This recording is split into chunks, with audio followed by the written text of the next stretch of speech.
All right, so I started recording. You guys are so cute. You're so funny. A couple things I wanted to start with this morning. Well, not a couple things, just basically one thing. And I'm curious, and I'd ask, and you guys can give me answers if you want.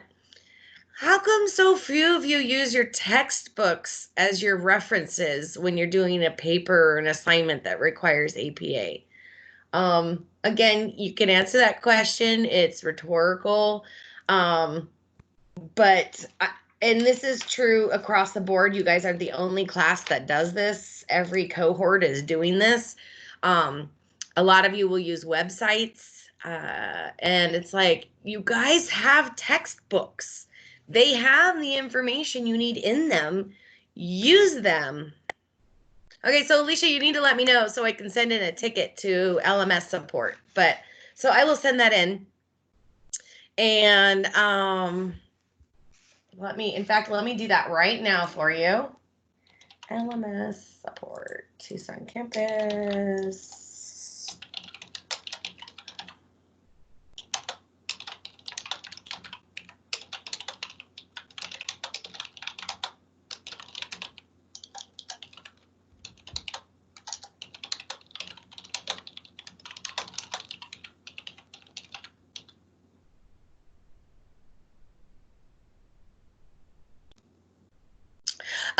Okay. So then, yes, not right now, but later, send me a list of the ones that you can't get into.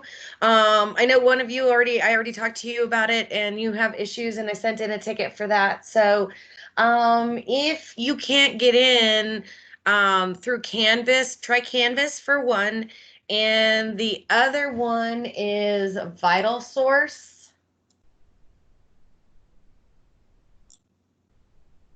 And you can actually get the app. I'm going to literally copy and paste Vital Source.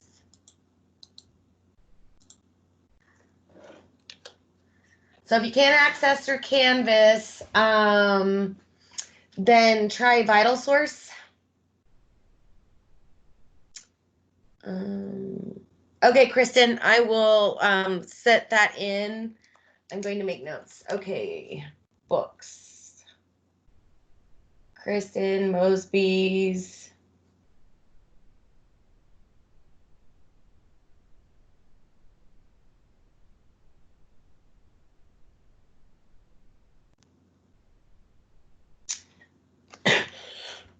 Excuse me.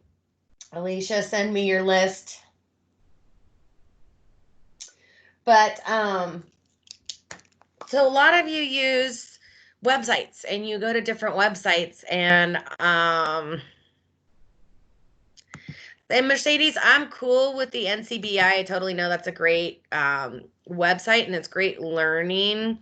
So I want to make sure that you guys are looking at that, because that's the information I'm teaching, and it's going to reinforce the teaching if you use those books for your assignments. So like disease processes, those are going to be in your fundamentals book. You're going to find that in your med surg books, which we haven't really cracked into, but use it, guys. Just because we haven't used it doesn't mean you can't use it.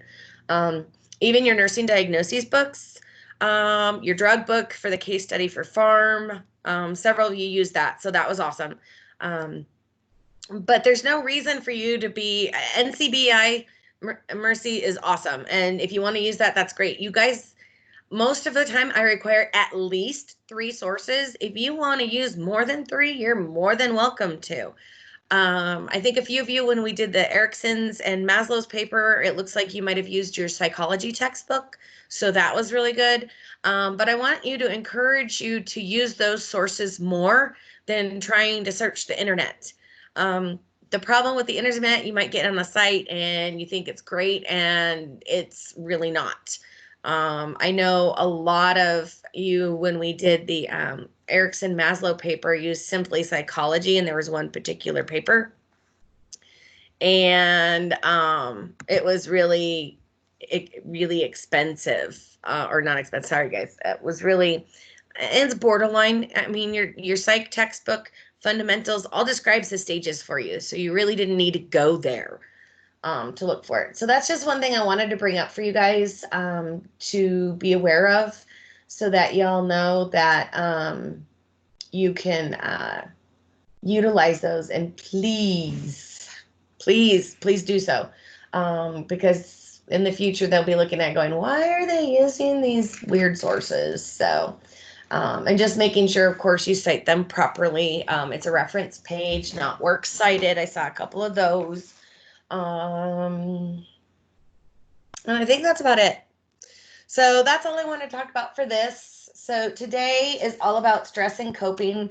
Honestly, I think this should probably be one of the first lectures we do, just because you guys are in nursing school and there is so much stress. But you know, what can I say? So if you go to the very beginning of today's chat, you will see I uploaded 3 documents. And I may have to re-upload them for you guys. But it should be in the files also.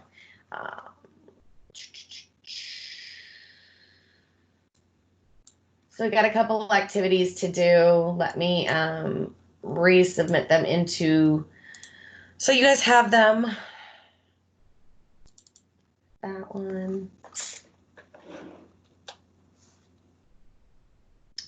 What?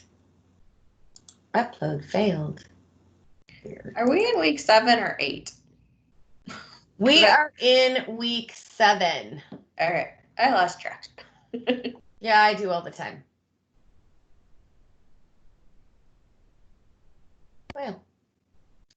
Well, I would upload them, but it's apparently not letting me upload what I want to upload. So really weird. But I did put it in early. Oh, I also put in your CUSIN peer evaluation form, which I'm also uploading again. This one's uploading for me. Yay. So I want each of you to fill that out and email it to me. And that's my way to make sure that everybody was pulling their weight on their assignments. The PDF for the case study, professor, is upside down. Well, yeah, and turn it right side up. I'm trying. So yeah, okay, it is upside down, guys, and I'm gonna apologize for that. So when you download it or whatever, if you can, turn it right side up, that'd be great. My apologies. I haven't gotten around to fixing that. So let's talk a little about the case study, because that assignment is coming up in a couple of weeks. And I'd like to have it within a week or less, if at all possible, Mercy, because that does factor into grades. So honestly, if you can get it to me tomorrow, that'd be great, because I probably will grade it tomorrow. So case study. This is based on, not only is it upside down, but it's backwards. So the first page is the first page. I might have to print this and do it. I don't know.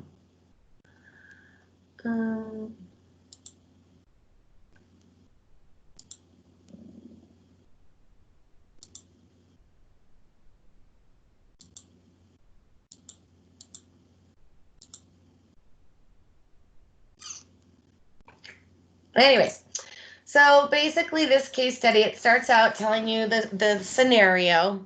Sandra and John, they haven't been married very long. They're both middle-aged. Neither's been married before. And poor John was diagnosed with stage 3 pancreatic cancer. Honestly, guys, so just a little background on pancreatic cancer. It is very virulent. Stage 3 is the middle of the road, but with pancreatic cancer, it often will spread quickly because the pancreas is so vascular. So stage 3 with him, he may or may not respond to treatment. So this may or may not end up being a terminal diagnosis. Yes, I am reading this upside down. So it tells you about how the subject, kind of some of the assessment. So you meet them both. Both are looking tired. Sandra isn't even like, she's like disheveled. Her hair's whatever. John is clean shaven and well groomed, and a little bit of their talk. So these are the assessment activities. So some of the questions you asked and their answers. And then what are some of the problems you have identified for this family? So kind of putting your concept map maybe to work with this one, putting your assessments in your little boxes and going, okay, you know, hygiene might be an issue, coping might be an issue, those kinds of things. And then tell me um, why you think that's a problem, you know. Okay, I think stress is an issue. Okay, why? Because it appears that they're not coping well. They both appear tired. They both, you know, quotes from them in the little box. Second part, is this family coping? Why or why not? And I want you to just don't say yes, they're coping, no, they're not coping. I need you to explain to me what in the assessment tells you that they are not coping or that they are coping. Okay. So that's the first page. And then you're scrolling to the next page, nursing diagnoses. So these are some of the nursing diagnoses that you could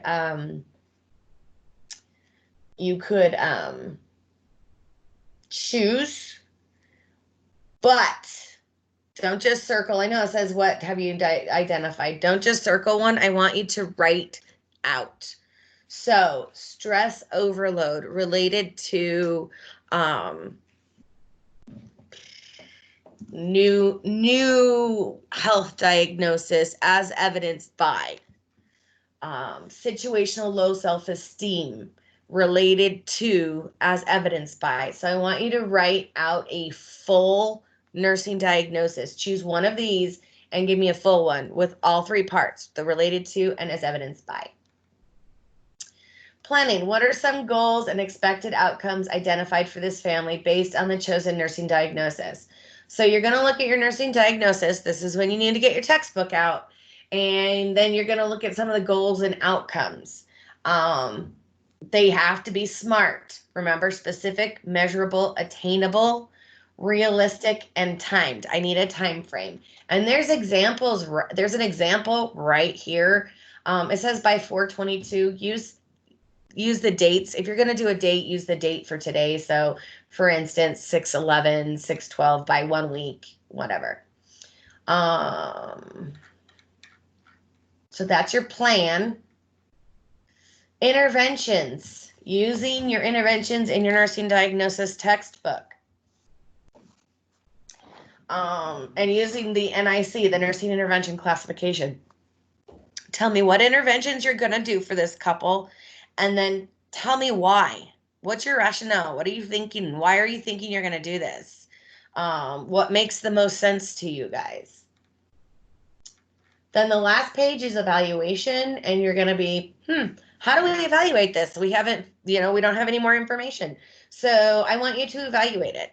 So I don't want you to, quote, make it up. So nursing actions, that's your implementation, right? Or your implementation, what you implemented. Then tell me, how do you feel the patient responded, and did they achieve their outcome? And so, it's kind of make it up a little bit, but at the same time, look at the evaluation measures within your nursing diagnosis textbook. And I would want this APA format, so please do a reference page. If you quote anything, make sure you cite it. But I would like you, honestly, please keep quoting absolutely down to a minimum. I want you guys to be able to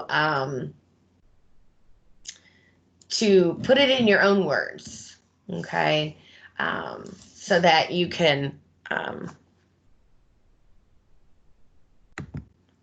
please make sure you download the peer review, okay? Don't fill it out through here. I didn't see that, Veronica. Thank you for pointing that out. So please, guys, make sure you download and then fill it out and send it to me. Don't fill it in here because obviously your classmates can see it. So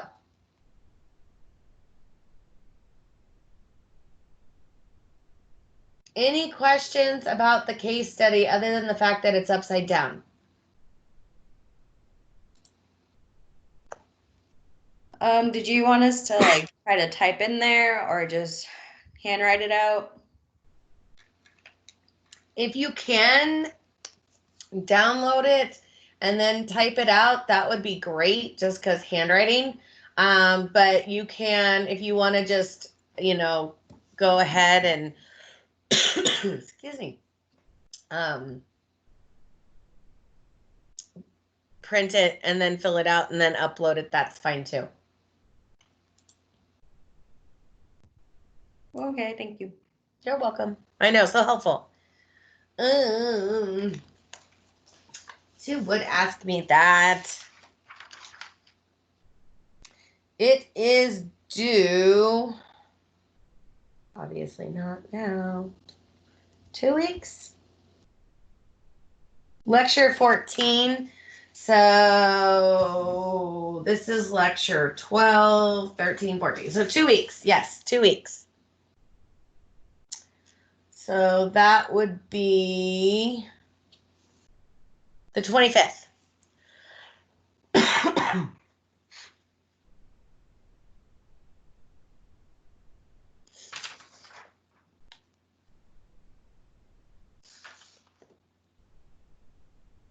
Yes, that is correct, Mercy.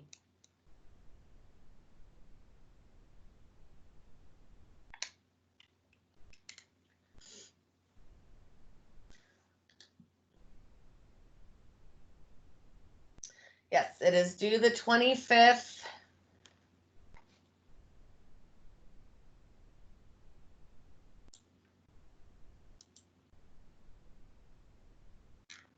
So with that being said, guys, please make sure with the references, I'm not asking for a minimum of 3. You don't have to have 3, although if you want to use additional. However, at least one of them should be your nursing diagnosis textbook, and it should be cited in text. I would expect that there's going to be, even if you don't directly quote, if the idea is not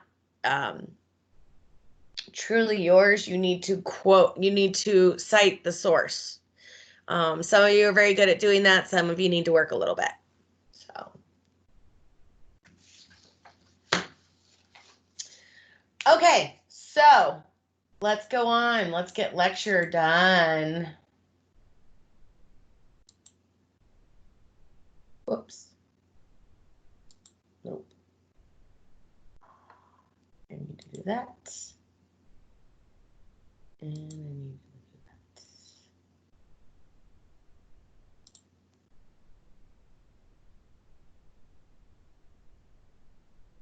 Weird. Why is this not? Whoops. Sorry, guys.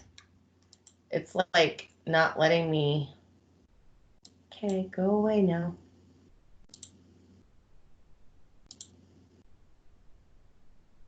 Ah. There we go. Okay.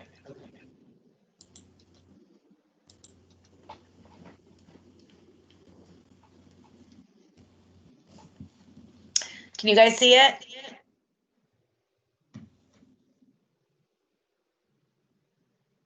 Yes. Okay.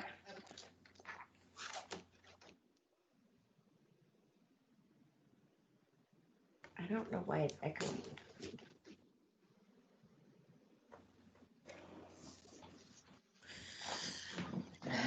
Okay, so this is gonna be, hang on.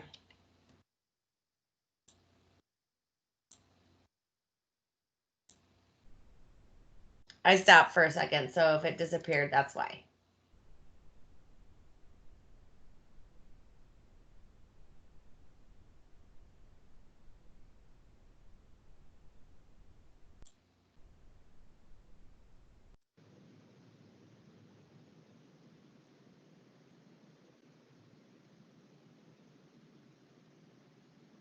Okay.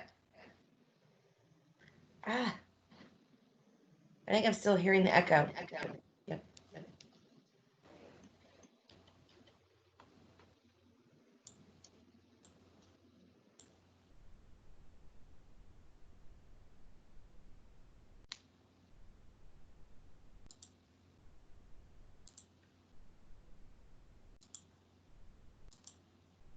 Okay, so I had to turn the sound off because it keeps echoing and I'm not sure why. And you guys won't be able to hear me. Actually, anyways, okay. So stress can affect the entire family. Stress is defined as a process beginning with an event that evokes a degree of tension or anxiety.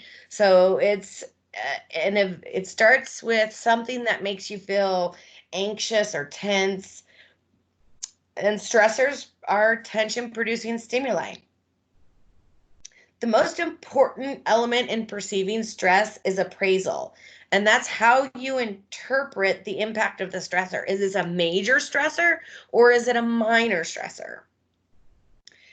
Uh, you'll do a personal evaluation where you look at what does this event mean and how can I deal with it? What is this stressful event mean to me? Is it really important? Is it minorly important? And do I have the skills to cope with it?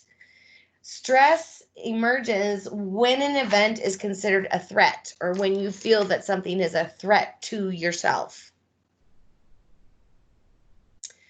So, fight or flight, I uploaded a worksheet for you guys to do, and I think we'll wait until the next one, the gas, when we get into gas. So, fight or flight activates the sympathetic nervous system. The neuroendocrine system responds through a negative feedback loop. So your body senses an abnormal state and it makes an adaptive response. There are three structures that control your response. The medulla or medulla oblongata, which controls your heart rate, your blood pressure, and your respiration. So medulla oblongata is responsible for the vital signs changes. The reticular formation is a small cluster of neurons in the brainstem and spinal cord that continuously monitor your physiologic status. So it's constantly going, okay, what's going on with the body? What's going on with the body? And then the pituitary gland, which beneath the hypothalamus, gives you hormones that are necessary to adapt to stress.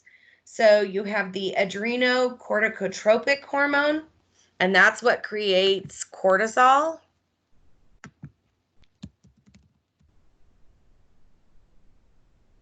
Corticotropic. I have to make sure I spell it right. So adrenocorticotropic hormone creates cortisol, which is a steroid.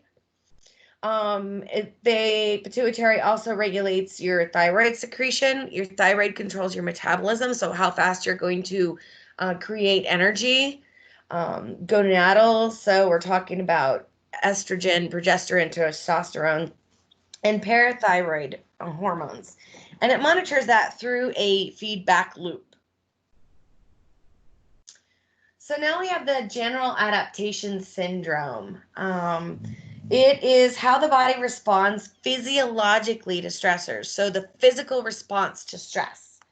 It's called GAS, general adaptation syndrome. It's triggered either directly by a physical event or indirectly by a psychological event. So it can be physical, it can be psychological. When your body encounters a physical demand or a physical threat, that's when the pituitary initiates the general adaptation syndrome. That's when the pituitary puts its foot on the gas. Okay. One way to remember that pituitary gland is, putting down that lead foot on that gas, general adaptation syndrome. So there are three stages in the general adaptation syndrome. There's the alarm stage. That's when your central nervous system becomes aroused, your defenses mobilize, and this is where you get fight or flight. So when you get the alarm phase, you're going into fight or flight. Okay. If the stressor poses an extreme threat to life or remains for a long time, then you will progress to the second stage, and that's resistance. The resistance stage is when your body stabilizes and responds in an attempt to compensate for changes induced by the alarm stage. Hormone levels, heart rate, blood pressure, cardiac output should all return to normal in resistance. And the body will try to repair any damage that occurred. So if there was a physical injury, your body starts repairing that. You're going to consume energy and other bodily resources in the resistance stage. Okay. So basically, resistance is compensation, and that's where your body is like, okay, I initially sent out this whole big alarm. Now I'm going to go back to normal and resist the stressor. And then the last stage is the exhaustion stage. So that continuous stress actually causes a progressive breakdown in the mechanisms that help you compensate. So this can occur when the body is no longer able to resist the effects of the stressor, and your energy stores are depleted. So much so that you can't maintain your adaptation, and your physiologic response has intensified, but your ability to adapt diminishes. So in exhaustion, the physical response is higher, but your energy to keep that up is low, and so you become exhausted. So you're working in the college student health center and you receive an athlete that has just fallen and been injured. You know that according to the general adaptation syndrome, the athlete will be exhibiting A, an increased appetite, B, an increased heart rate, C, a decrease in perspiration, or D, a decrease in respiratory rate.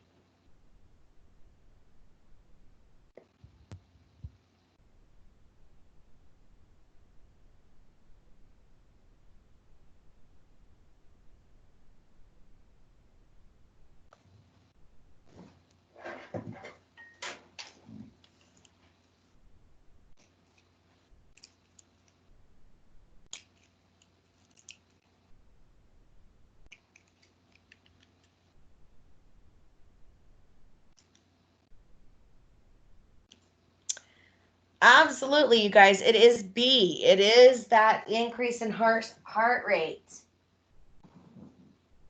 So when you have that increase in heart rate, what stage of the general adaptation syndrome are you in?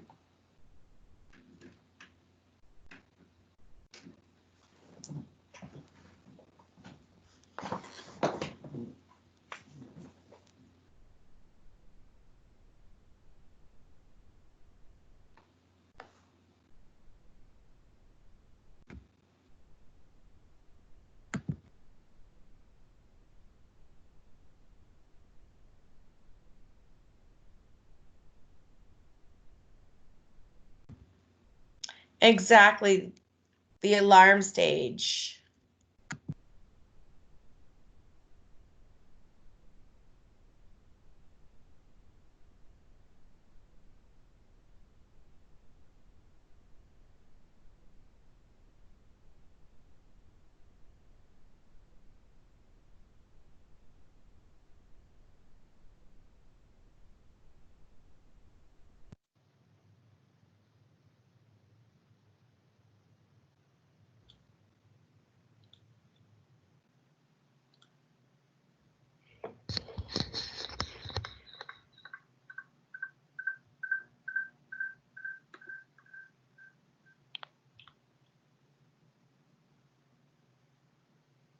Sorry, guys.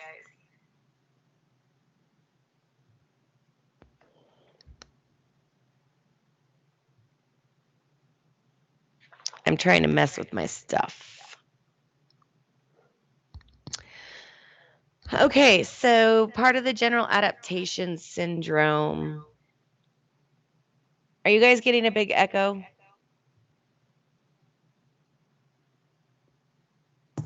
Yes. I was at first a little bit, but not much right now.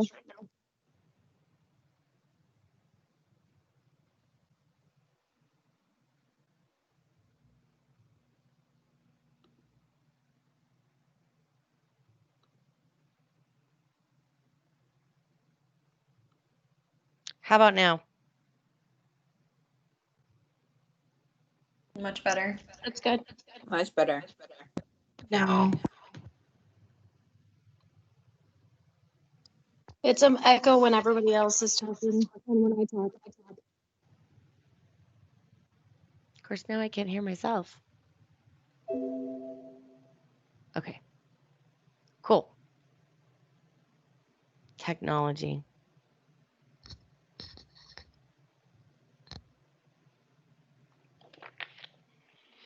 Okay, so general adaptation syndrome. The immune system is integrated into this. Thanks, Christine. I want to be able to like you guys to be able to hear the sound on the slides because I have some videos.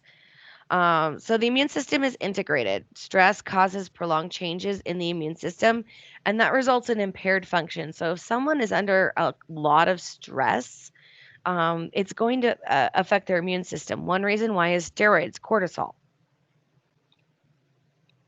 So the general adaptation syndrome is activated indirectly when you're facing even psychological threats.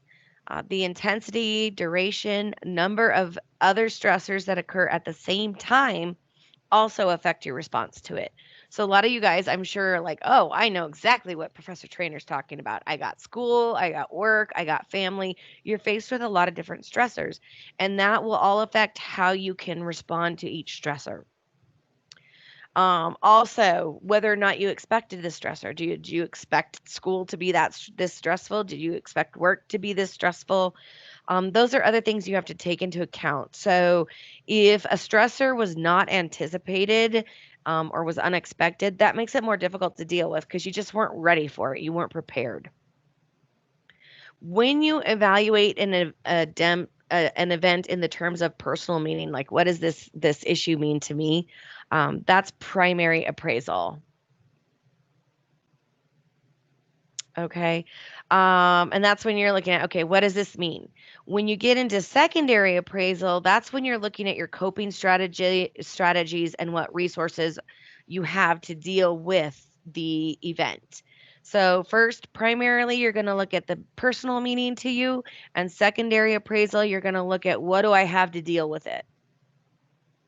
Coping is the person's cognitive and behavioral effort to manage a stressor. So, how do you cope with things? How do you deal with it?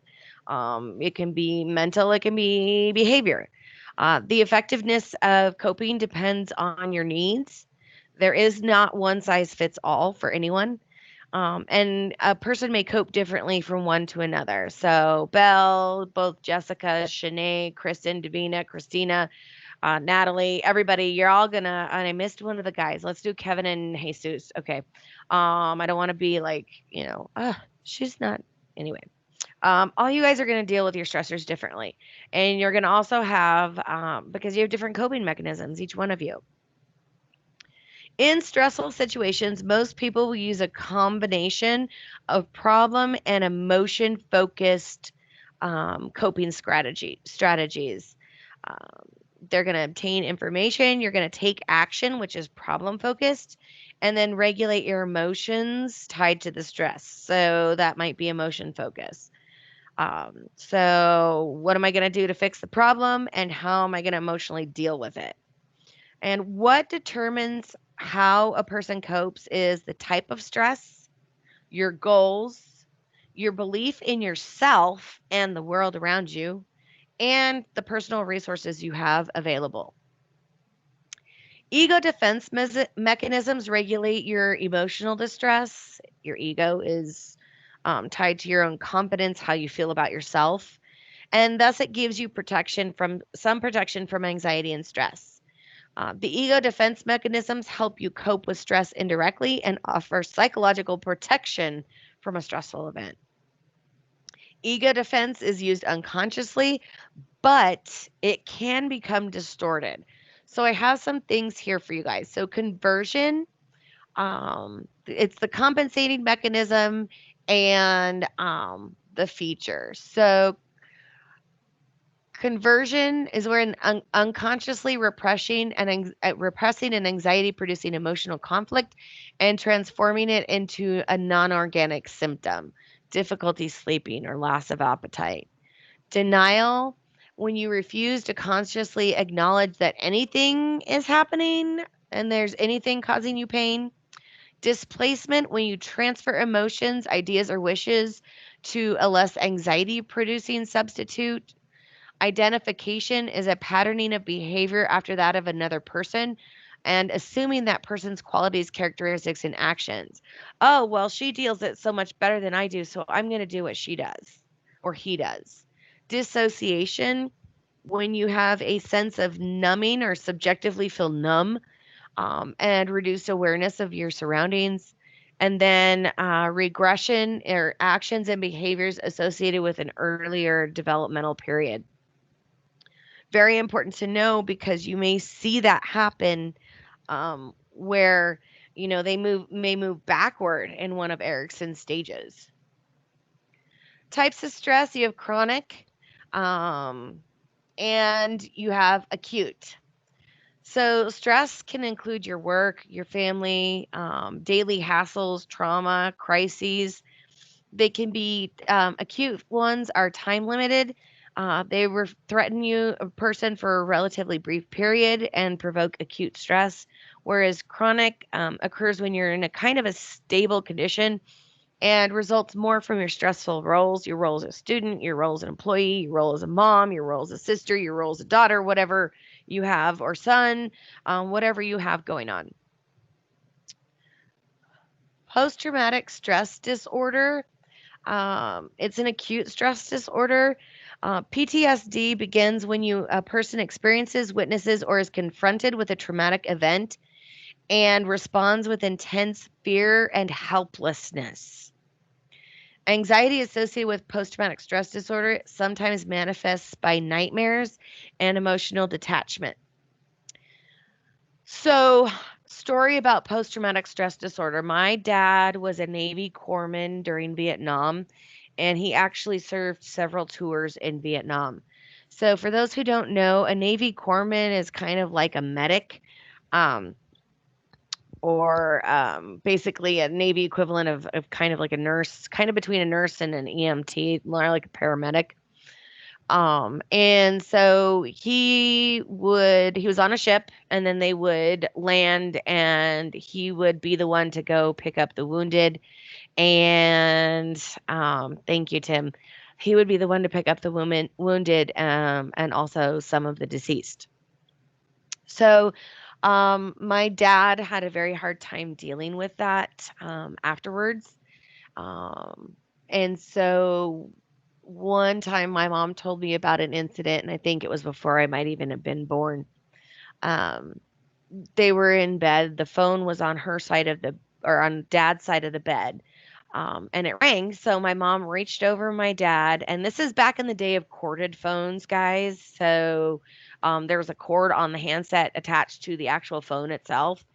Um, she reached for the handset, grabbed the handset, and then pulled it over, and it went over his neck. And that triggered something. And he was not aware of his surroundings. He didn't know where he was. He was trying to fight my mom. I think he thought she was the Viet Cong. I don't know. Mom didn't tell me much about it, but that's what I know. So that was one of the manifestations of his post-traumatic stress disorder. Another one that my grandmother told me was my dad used to go hang out with his buddies from the Navy. And for whatever reason, they decided to go to a shooting range. And I don't know why dad thought that was a good idea for him to do at the time.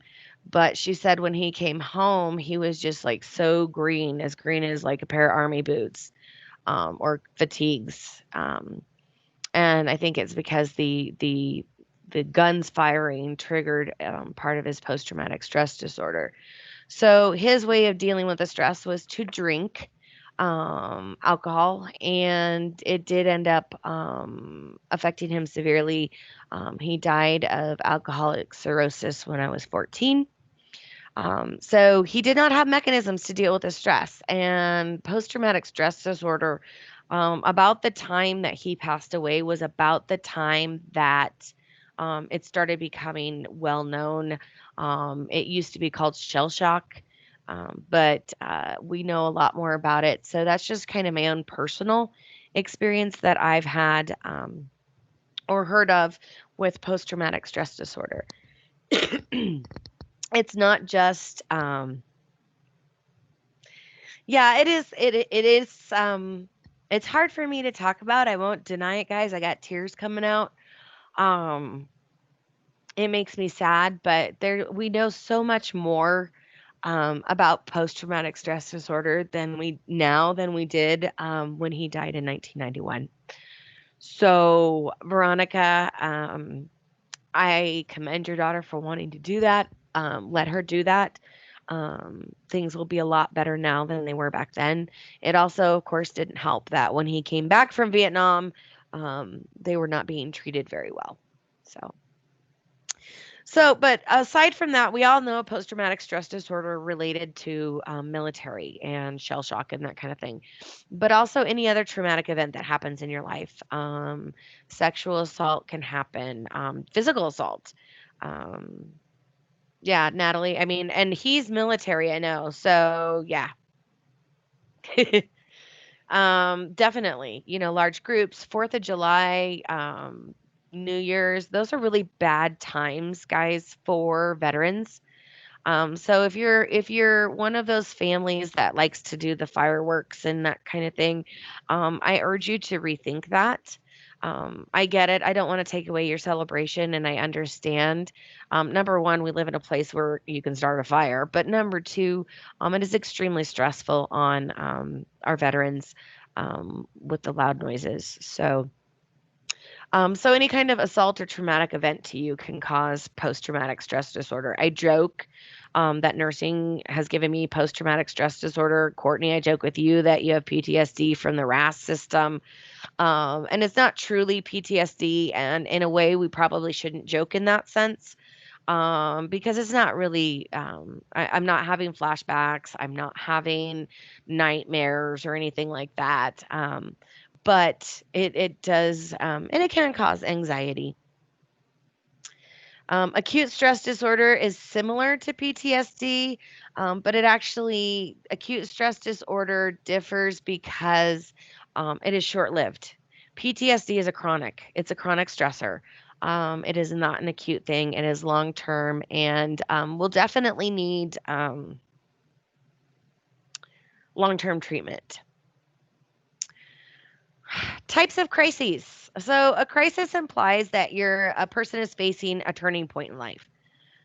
Should I go? Should I stay? Should I do this? Should I do that? Should I change jobs? Should I not change jobs? Should I go back to school? Should I not go back to school? These can be crises for people. A developmental crisis occurs as a person moves through the stages of life. So, child to school age, to adolescent, to adult, to older adult. If you think of it in kind of like Erickson stages, that's the developmental crises. Each stage is a different crisis. External sources are what provoke the situational crises. So, situational crises are things like the fire up in the Catalina Mountains that we have right now. Anyone lives near there, that's a situational crisis because they may have to evacuate. Tornadoes, hurricanes, those are all situational crises.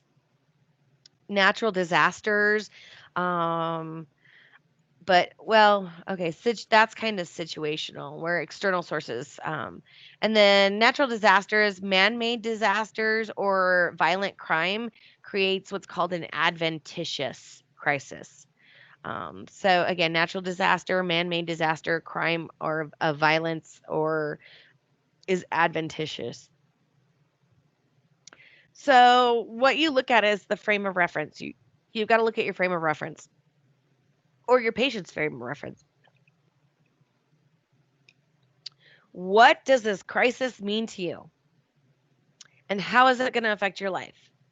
So that's where you kind of do an evaluation and you look at things like, okay, what am I going to do here? How am I going to do that? And a person who's, oh, sorry, I got the hiccups, guys. Excuse me. A person will either grow or they will regress. Okay. when I was faced with going back for my master's degree, I knew I wanted to get my NP, so needed to get my master's. And it was things like, okay, is now a good time? What else is going on? Is it going to, excuse me, more positive effects than negative? And I ended up growing. I ended up becoming a different person and being better. Um, and that's more of a situational, as opposed to like an adventitious. Sorry, I got a little happy there with the wheel. So a patient comes into the emergency department complaining of chest pain. When discussing possible reasons why the chest pain has occurred, the nurse learns that the patient is depressed because of a loss of job. This type of crisis can be classified as A, maturational, B, situational, C, sociocultural, or D, post traumatic.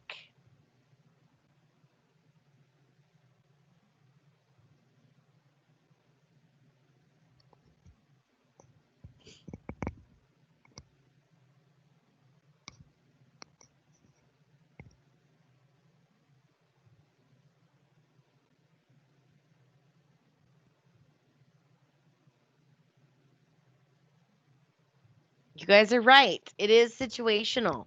It is B, because it's an external source. So we're talking about job changes, motor vehicle accident, a death in the family, or a severe illness is situational. So, nursing theory and the role of stress. For those of you who are going on to get your bachelor's degrees eventually, you will find you're going to love this, guys. Not really, but you're going to have a whole class devoted to nursing theory. And let me tell you, it is probably one of the most boring classes. And I don't understand why we need to have nursing theories. And it's like, oh, I'm going to use the Nightingale theory, or oh, I'm going to use Newman or Pender. No, I nurse the way I nurse. I don't subscribe to a particular theory, but there you are. There are nursing theories out there. There's a lot more than these. So Newman used a systems model and a systems approach. Um, Stress in one place affect in the system will affect the other system. So if a stressor somewhere in your life, it's going to affect all the other aspects of your life. So again, it kind of makes sense. If you have a physical stressor, it's probably going to affect you psychologically, and if you have a psychological stressor, it'll affect you physically. Newman looked at it as events are multidimensional, and your best line of defense is to maintain your health and wellness. Maintain the systems, and then you won't have such issues.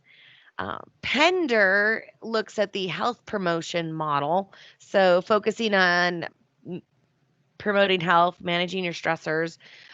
People want to live in ways that enable them to be as healthy as possible and are capable of assessing their own abilities and assets. So, this is where we're looking more at a diet and exercise help you deal with stress thing. So, other factors that can influence stress and coping, situational factors, again, arise from personal job or family changes, death in the family, divorce, job loss or change of jobs, personal moving. Maturational, again, those are where you are in your age.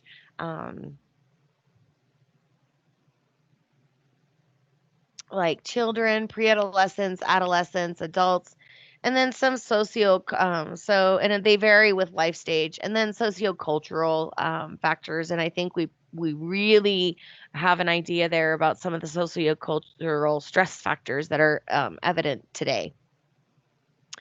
So some situational factors, though, they can manifest as burnout or compassion fatigue. Shift work is a situational factor that can cause stress in your life. So definitely a lot of issues to deal with. And you could be doing with a situational factor that has to do with your maturational factor and could be affected sociocultural. So these aren't just individual, like, oh, you're only going to have one or the other. You might have multiple factors that influence. So, one big thing is perception. You got to figure out what is your patient's perception of the situation. They perceive it as the worst thing in their whole entire life, or are they like, yeah, it's a struggle, but I'll get over it. And then also determine how they perceive their ability to cope. Are they able to cope? Do they feel like, are they like, I just can't, I don't have it, I can't do it, I can't. And then be confident in the belief that you and your patients can effectively manage stress. Okay. It's kind of like I have confidence in you guys that you will succeed. So if you show that you believe your patient can overcome the stressor and manage this stress, then your patient will feel better. So, assessing their situation, their stressor and how they're coping. You have to ask open ended questions, guys. Ask questions, make observations. Patients will often have difficulty expressing exactly what is the most bothersome thing. Um, then you want to also assess their perception of the event, what supports they have available. Do they have family available to help them, friends? And what a patient usually does to deal with stress. So, how do they deal with it? Have you had to deal with a situation before? Yes. How did you do? What did you do that time? Very important is to determine if they're homicidal or suicidal. And I know that sounds really weird. You're like, really? But some stressors can put people over the edge. That's why we do have people who commit suicide. If you think of workplace violence and shootings in the workplace, or we joke about going postal, that's homicidal. And there was a stressor that caused them to be homicidal. For instance, loss of a job. A lot of workplace shootings have been due to a person losing a job. So that's a great example. It sucks, but it's a great example of the kind of situational stressor that can and why it's important to assess the situation. Sometimes, though, being in denial is a good thing. Sometimes it allows the patient a time to step back and just let their physical stress before they deal with the mental aspects. Sometimes you need to step back and decompress. And using denial is a good thing. Subjective assessment, you're going to look at the patient's view of stress, their coping resources or what they perceive as their resources, um, any maladaptive coping, so things they're doing that is not very healthy, and any adherence to any prescribed medical recommendations, and be alert to whether or not the patient is overlooking necessary information if they're in denial. They're in denial. If they deny the entire thing, they can't see some of the other things that they need to do. So you can help them determine those. Objective findings you're going to have: grooming. Are they grooming? Are they taking hygiene? Are they taking a shower? Are they taking care of combing their hair? Are they shaving? Those kinds of things. Gait, do they have a hunched over gait? Are they shuffling? Characteristics of their handshake. Do they give you a firm handshake and look you in the eye, or do they look down and just kind of, or do they not shake hands at all? If they're not shaking hands, though, be careful. It's not because they're germophobic, because that can happen. Actions they do while they're sitting. Are they fidgeting? Are they looking down? Quality of their speech. Are they strong? Is it there? Are they kind of like this and they're not really talking much and you're not hearing anything? Eye contact. Do they make eye contact or not? Again, that could also be a cultural issue. So please make sure that you're looking at that. And their attitude. Do they have a good attitude? Do they seem pretty cheerful? They seem kind of down.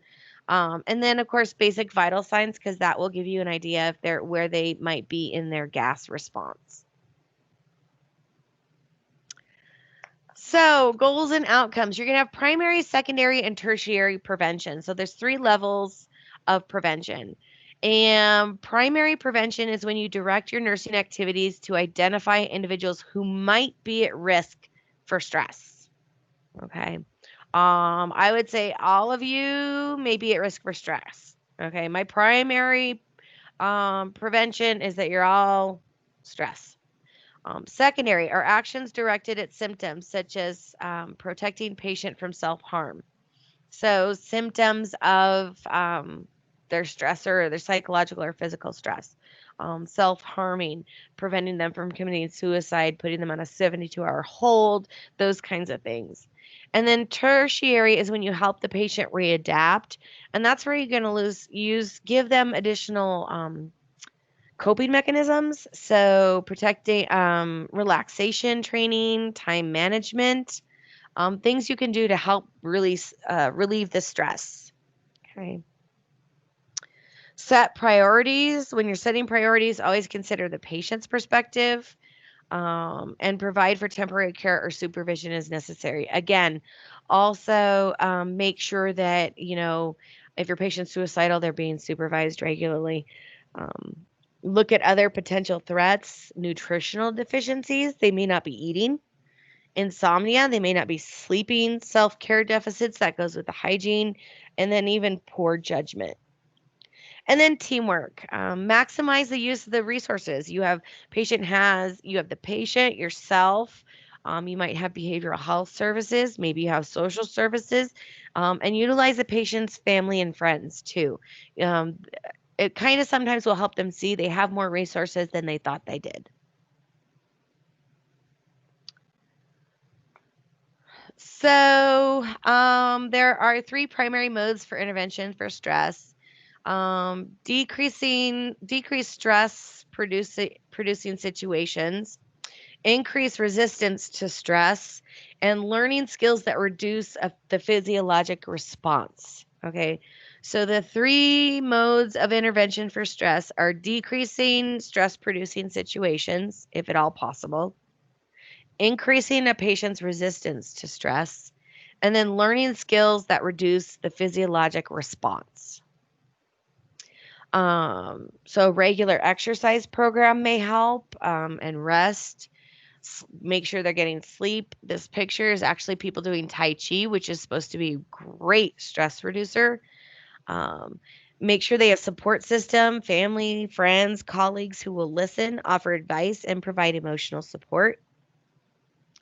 And then develop time management. You want to develop a list of prioritized tasks. What do I need to do first?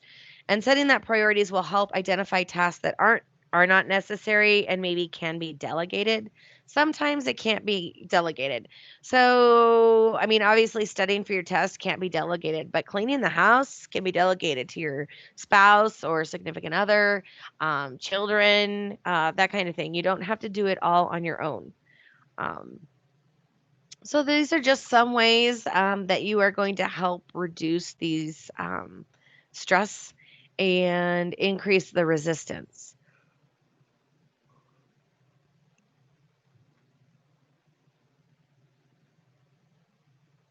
Okay. So implementation, we have things like guided imagery. It's deliberate. It's deliberate. It's kind of like a directed daydreaming. It's a combination of hypnosis and meditation. So, how guided imagery works is that, let me see if I can get this to come up. Oops, I need to share my whole screen with you guys. Whoops, I forgot. I can't.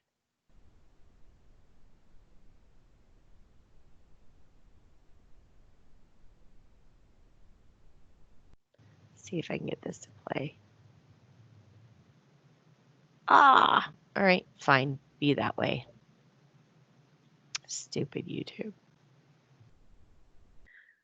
I want to do it. I want to do a relaxation with you guys.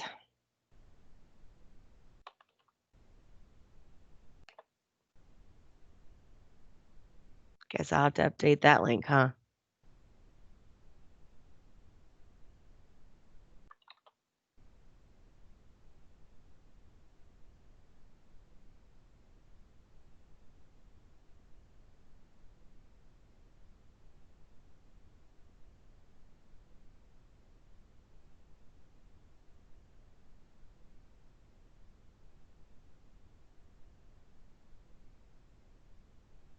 Oops. I keep forgetting that there's a button I have to push so you can hear the audio. And you keep. There you go. I don't know if that's helpful, Natalie, but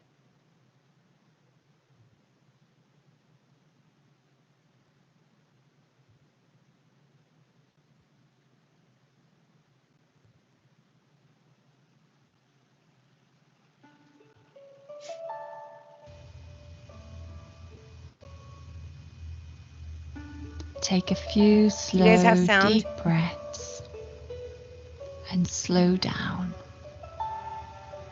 Yeah, we can. Cool.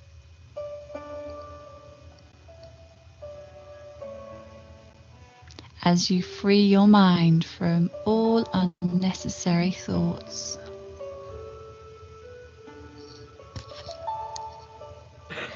You feel your mind being transported to a serene and tranquil environment.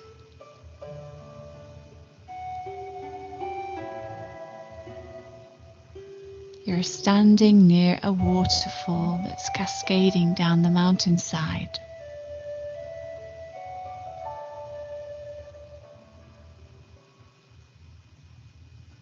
The air is warm and fragrant with an aroma of sweet tropical flowers.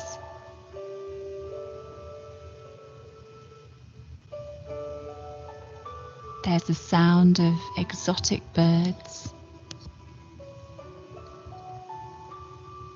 A lush green surrounds you.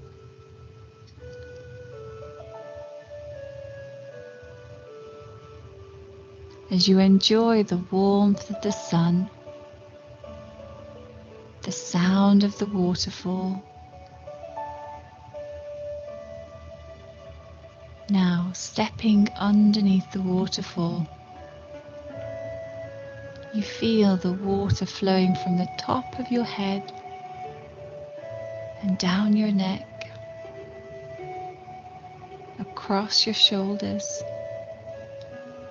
down your arms and hands, and then into the earth.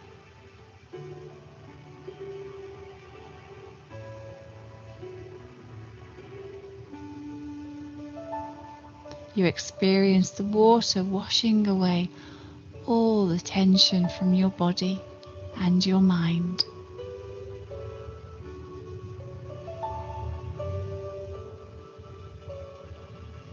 Feeling fresh and invigorated. You step out of the waterfall and in your own time make your way back to the room.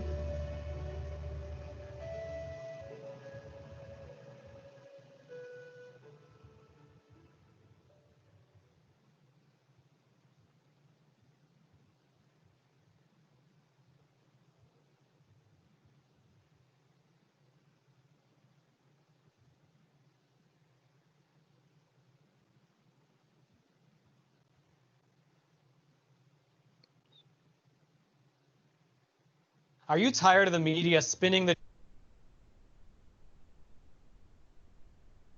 That was rude. He just interrupted our nice little relaxation thing here.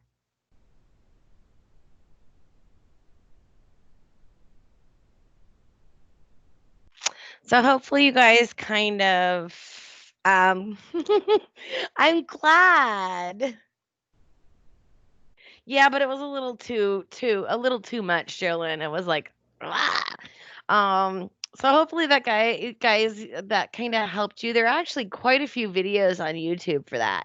So it's really awesome. And I highly recommend that one was just like a almost 4 minute one, believe it or not. So I highly recommend you look at those as potentials for being able to help you guys deal with stress and take a little bit to relax. So that's one of the therapies we really use. So before we keep going about different techniques, let's go ahead and take a little break again. Be back at 11, what time? 11 o'clock. So that way we can keep going. There's not a whole lot left, but yeah, there really isn't. But I have a Kahoot for you guys. So yeah, so be back at 11, actually 11:05. Let's take 10. And then we'll continue.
Okay, so hopefully y'all took a minute to like, just relax there, or 10. So that was guided imagery that we just did. I really, like I said, I think it's a great technique to use. It can be very relaxing, but you need to do it in an environment that's not going to stimulate you, and distract you from your thoughts, like where you're going, what you're thinking. Progressive muscle relaxation therapy, or PMR therapy. It helps you achieve a relaxed state. You use deep breathing and direct yourself or the patient to alternately tighten or relax certain muscle groups. So, you have the patient relaxing, have them close their eyes, take deep breaths in and out, and breathe and continue that. And then you might tell them to, okay, tighten your arm muscles and hold it, and then relax. Tighten your abs and relax. And you go through all the different muscle groups, and that is progressive muscle relaxation, and it actually helps relax all of the muscles in the body. Assertiveness training, giving a patient the skills to be able to communicate more effectively and to be able to resolve conflict with others. That one takes a little bit more training on your part, because you can't just tell someone, well, you need to be more assertive. That's just not going to work. And then there's also, and I don't want to say being politically correct, but remembering your manners more, like with assertiveness, and being assertive but not rude. The journal writing, that one is just a really awesome one that I use. At times, I just got a single subject notebook, and I'll put the date and I'll just write. I just write. I just write all my feelings. I write everything. So, one particular day, my stepdaughter just absolutely, there's some things that have been going on with her that just, oh my God. I was angry. I was mad, and I couldn't get it out. I couldn't stop being mad. And the problem was, if I couldn't stop being mad, I couldn't help my husband who's dealing with his daughter doing these things.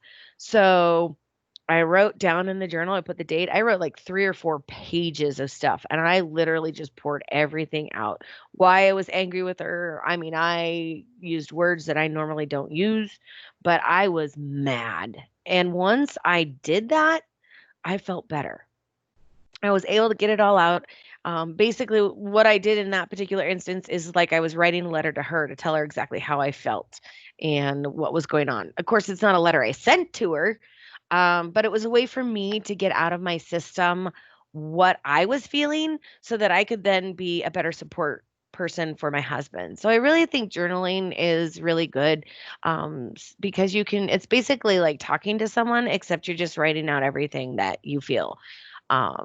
And I found it very, very, very helpful. So, mindfulness based stress reduction, that's a moment to moment present awareness with an attitude on non judgment, acceptance, and openness, kind of being Zen, I guess, like, okay, you know, it is what it is. I'm going to move on. And then stress management in the workplace. Very, very, very difficult. But you need to do it or you're going to burn out. And that happens a lot with nurses. Nursing is very stressful. So you guys need to learn these techniques, not just to help your patients who are in stressful situations, but also to help each other. A lot of hospitals are now doing like quiet rooms for nurses where you can go and it's got that relaxing music like you listen to if you're getting a massage. They have recliners. They might have, chair massage going on. Really good things that are going on. A lot of magnet hospitals will have those kinds of things. So these are effective in reducing psychological and physical symptoms or your perceptions. Cognitive exercise and subjective experiences process images or feelings. You learn to enhance pleasant experiences and replace the unpleasant ones. Um, Burnout is a result of chronic stress. So, really, honestly, when you have that chronic stress, you're going to feel that burnout. So, you need to make sure that you try to deal with stress so it doesn't become chronic. Participate in self-care, making sure you're taking care of yourselves. I know there's quite a few of you who are not doing as much self-care as I would like to see, and I understand why, but we really need you guys to do that.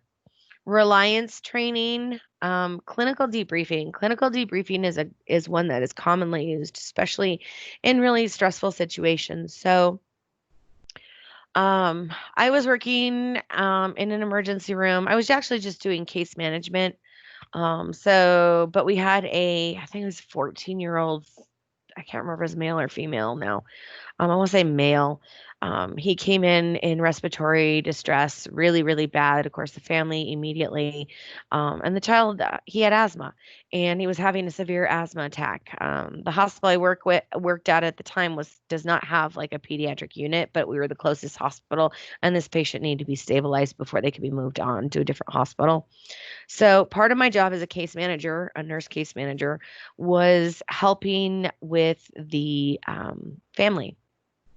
So the family was put in the quiet room while they worked on this patient, and they worked and they worked and they worked on this patient, 14 years old, and we could not get the patient back. At that time, my daughter was like 12, 14 in there. So that like really hit me hard. And then I had to help the family deal with their grief, and I had to be there when they were told that their son was not going to did not survive. Something as simple as an asthma attack, which is very, very treatable. So This morning, we usually don't hear them. They don't broadcast them, but I don't know if anyone else worked overnight at TMC. If you heard that code in Unit 200s, that was Pete's. We all got teared up. Mhm. Yep. And that's an instance, Kristen, where you're not even involved in the situation, but it causes a stress for you because you know what's going on. You know what's happening, and you know what the age of that person is. So even that alone can cause stressful situations. Um, After this code, we actually had those of us who were involved with the family and the care of the patient had a debriefing session there in the emergency room. We went into one of the empty areas and were able to debrief. And I was able to say, it really hit hard because my daughter's that age, and having to help the family, and knowing it was such a treatable issue makes it very difficult. So that's an instance where some hospitals will do a debrief, especially if it's a very difficult situation. To deal with for the staff. And they may do that where they help them to debrief. And everybody gets to talk about their feelings and thoughts, and be supportive, and work on those things. Do all of the hospitals have that in those sensitive units? I don't know if they all have them, Kristen. They should if they don't. This was just, and it didn't happen every time we had a code come into a situation come into the ER. This particular one we did because it was a child. And I don't even remember how long. I mean, they worked on this for a long time. I think it's something that should be encouraged. So if you guys see that that's a situation, maybe suggest to your nurse manager, hey, when we have these kinds of situations, maybe we should do a debrief for anyone who wants to be involved. That's a good idea. Yeah. I mean, it's going to improve everything for everybody. And that's where you're going to help yourself, you're going to help others. So, this isn't just about helping your patients cope with stress. It's helping yourselves and helping each other, try and cope with the things that you're going to see. I know, Tim, you had talked about, was it last week or the week before? You had a situation where you were actually involved in a code situation, and you were actually doing chest compressions. And that's tough. That is really hard to deal with. I've had one patient code on me, and I know I've talked about that patient previously.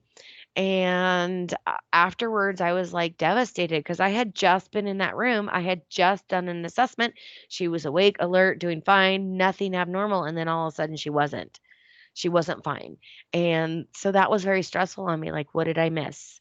I talked to you guys about the patient excuse me, that had a thoracentesis in the ICU, and I transferred him to a tele unit. And then he coded like less than 5 minutes, 10 minutes later. Again, that was another situation that I was like, what did I do wrong? What did I do wrong? There was nothing I did wrong. He died of a massive MI, and there was nothing anybody could have done, but I didn't know that at the time. But the person who was there for me during that one was the cardiologist who was involved in the patient's care, who was there to reassure me I didn't do anything, I didn't miss anything, I was fine. So sometimes our coworkers and people around us are going to be our best support system. Recognize where you have control and what you can change and what you cannot. And that's why I put the serenity prayer up there. Whether you're believe in God or anything else or just a higher power, God grant me the serenity to accept the things I cannot change, the courage to change the things I can, and the wisdom to know the difference. Is this something I can change? Is this something that's beyond my control?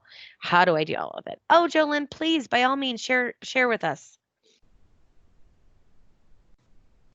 You can go ahead and unmute. Can everybody hear me? Yes. Okay, perfect. I don't know. Okay, so this came to mind. We were talking about like patience coding and just kind of learning how to deal and cope with the stress of that. And it reminded me of when I worked in a nursing home. This particular day, I was working in the lockdown unit where the Alzheimer residents were. And they had recently decided that they only needed one CNA back there. And then the nurse took care of that floor and another floor. So it was really just you and a nurse with 20 people.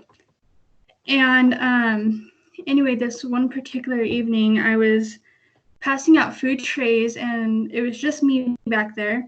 No nurse, no other aide, nothing. It was just me and a bunch of Alzheimer's residents. And this one particular resident started choking on his food. And he's a great big guy in a wheelchair, and I'm such a tiny person. And I moved his wheelchair, and I was trying to do the Heimlich maneuver on him, and banging on his back, trying to get him to cough it up. And this one girl that came in that was supposed to be relieving me actually refused to help me because he was a grouchy old man and she didn't like him. And so in this situation where I was panicking, trying to save this guy, he actually ended up dying right there in my arms. Oh. And I cried for days. And I ended up quitting actually because when I went to the managers and was like, look, I was back there by myself. Someone did come in, but they refused to help me. They flat out said, no, I don't really like him. And they said, well, unfortunately, some people don't really have the kind of personality where they get excited to jump in and help, but we can set up some counseling for you if you'd like. And I don't know, I just felt like I needed to share that because that was really, really, really hard to deal and cope with because I felt like such a failure for not being able to help this man. And it took a lot of time for me to figure out how to deal and cope with that kind of stress from that situation. Anyway, yeah. Sorry, I just wanted to share that for some reason. No, by all means, guys, this is all about stress and coping. So, this is a type of debriefing. So Jolynn's sharing with us and she's kind of debriefing herself. Maybe this is something, Jolynn, you thought you kind of dealt with, but it's still there and it's still, I can hear you getting choked up. So yeah, my heart's like pounding. Like it makes me so upset thinking about it. There's a lot of different things besides the fact that, oh my God, I did everything I could to save this guy. You did what you could. I mean, what else are you going to do? You did the Heimlich. The only other thing that I could think that you could have done was try to get him on the floor, and instead of trying to do the Heimlich, push up from the abdomen, like push up on his diaphragm. But you wouldn't have known that then. That's something that you're going to learn more in nursing life support, as opposed to just the basic. I mean, even as far as like putting gloves on, because at this point he was completely unconscious. Like he was probably already gone. I put gloves on and like shoved my fingers on his throat. I was just pulling out like globs of food because he was on a PRA diet and his family had just decided to move him back to a regular diet just for his preference. And so he was scarfing down a chicken sandwich and it was just all just stuck in his throat. And I was literally just like pulling out globs of food. It was a mess. It was horrible. So, and see, now that puts a different, I mean, that kind of puts a different spin on the situation. Mhm. So that's a very good, I mean, then that's important to know is that he was on a pureed diet. There was a reason he was on a pureed diet. Right. The family insisted on advancing him because he didn't like the pureed. Nobody likes the pureed diet. And unfortunately, honestly, that is I mean, obviously choking and cardiopulmonary arrest is what actually ended his life. But that actually, that decision by his family, you know, that created the issue. Right. So you did what you could. And the response by your supervisors, I mean, that's horrible.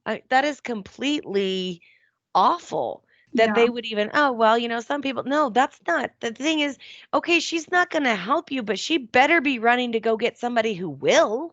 Right. I mean, that's just completely, so I understand completely why you're traumatized by this and acknowledge it, work through it, and realize that you may end up in a similar situation. You're going to end up in a similar situation at some point in your nursing career, but Right. don't let this situation freeze you. Do you know Right. what I mean? Yeah, and I've encountered some of those. I mean, I work in the trauma ICU now, and we Now you all the really do. time. Yeah. So, but yeah, no, I really, and thank you for sharing that because a couple things. First of all, it's helping you, I hope, kind of, get it out, and talk about your feelings about this situation. Like you were mad at your employer because they didn't do anything, and you're mad at this girl who's supposed to be caring for the patients. And so that brings up another good discussion point. Guys, it doesn't matter what you think of the patient. You may hate the patient. You may think they're the biggest jerk in the whole wide world. They're still a human being. They're still a patient, and you still need to treat them regardless. And you got to treat them the same as that patient that you think is absolutely the most wonderful person in the world. It's not your place to judge them. It is your place to take care of them regardless.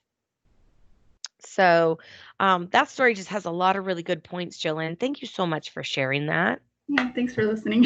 Yes, absolutely. So she had a lot of things going wrong there. The family decided to advance the diet when it probably shouldn't be advanced, obviously, because the patient choked. Jolyn, there wasn't enough staff around. Um, and so she didn't have any help. And then when she did get help, the person was like refusing to care for the patient. And then when she took it to her supervisors after the situation, oh, well, you can have counseling. Well, that doesn't change the situation. If it happens again, what are you going to do? So, that was really good, Jillian. Thank you very much for sharing that. So Liara, talk to me more about that. Go ahead and unmute yourself. What are you talking about when it's something you feel struggle with and that coworkers don't realize? I was just saying how you're talking about when like coworkers feel like, oh, just because they don't like them, that they don't feel the need to like still care for them, or they'd be like the absolute bare minimum. And it's like kind of frustrating because like I feel as if those of us who do care for our patients, no matter like, I mean, yeah, you do get those that are like annoying or terrible and you just can't stand, but like you're at the end of the day, you're still doing something that you care. Like, I mean, you're caring for this person. They're here for a reason. Like they need assistance, and it was your obligation to help. So Good. Oh, thank you. Yeah, absolutely. And that's what I wanted to make sure I was clear on what you were talking about. And I'm glad you brought that up. And thank you for telling us about your feeling on that because you're right. It's hard. It's like it doesn't matter how you feel about the patient. You still got to care for them. Yep. And you know what? So what I want you guys to take home with what Jolynn just said about, oh, go deal with the patient because I don't know how to deal with them. Remember this and don't be that nurse. Okay. Take a deep breath and go, okay, let me go see what Mr. Smith wants, and then do it with a smile on your face. Even if you hate that patient, you don't know. Sometimes you don't know what they're going through or how they're dealing. They may not be coping, and so their coping mechanism is to lash out with anger or being just horrible to people.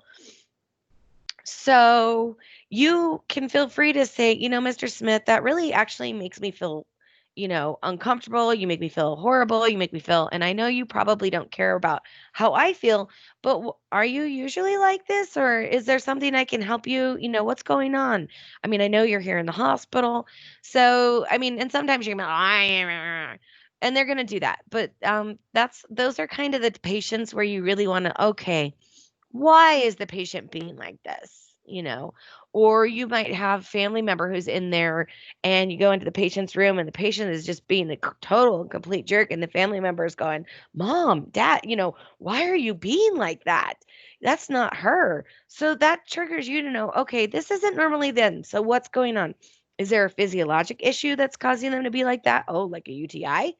Or is it their disease process, like dementia? Or is there something emotional going on? They're not coping very well. So that helps you kind of trigger that. I know like my great aunt Lil, I don't remember her very much when I was a kid. I mean, I remember her, but I don't remember her a whole lot. I don't think I had a lot of exposure to her when I was younger, but she used to babysit my sister, who's 5 years older than me, so that would explain why I don't remember. But she babysat my sister when she was younger and all that stuff. So she, took care of my sister. She knew my sister, and later on in life, she developed dementia.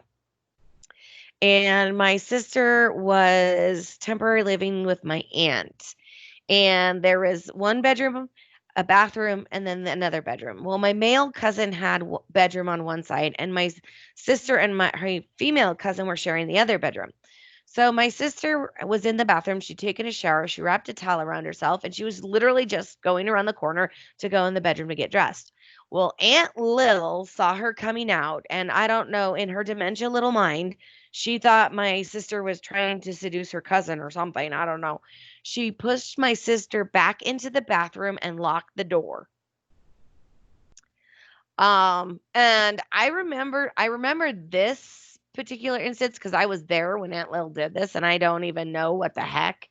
And we were like, oh my gosh, let her out. You got to let her out. And I mean, I was kind of young-ish, and it was really kind of traumatizing. We ended up having to go around outside in the backyard, to the side of the house, and had to pop out the window. And my sister, fortunately, was skinny enough that she could actually shimmy out of the bathroom, um, through the shower window. Um, but this was not Aunt Lil. Aunt Lil knew my sister. She took care of her, but she didn't even really remember her. And so this is a situation where her dementia actually caused her to be this kind of person. She got very nasty later in life. She also slapped one of my cousins because she wasn't wearing a bra. So yeah. Anyways, so sometimes it could be what's going on with the patient. Does anyone else have anything they kind of like to share about a stressful situation or anything where they've had an issue with coping?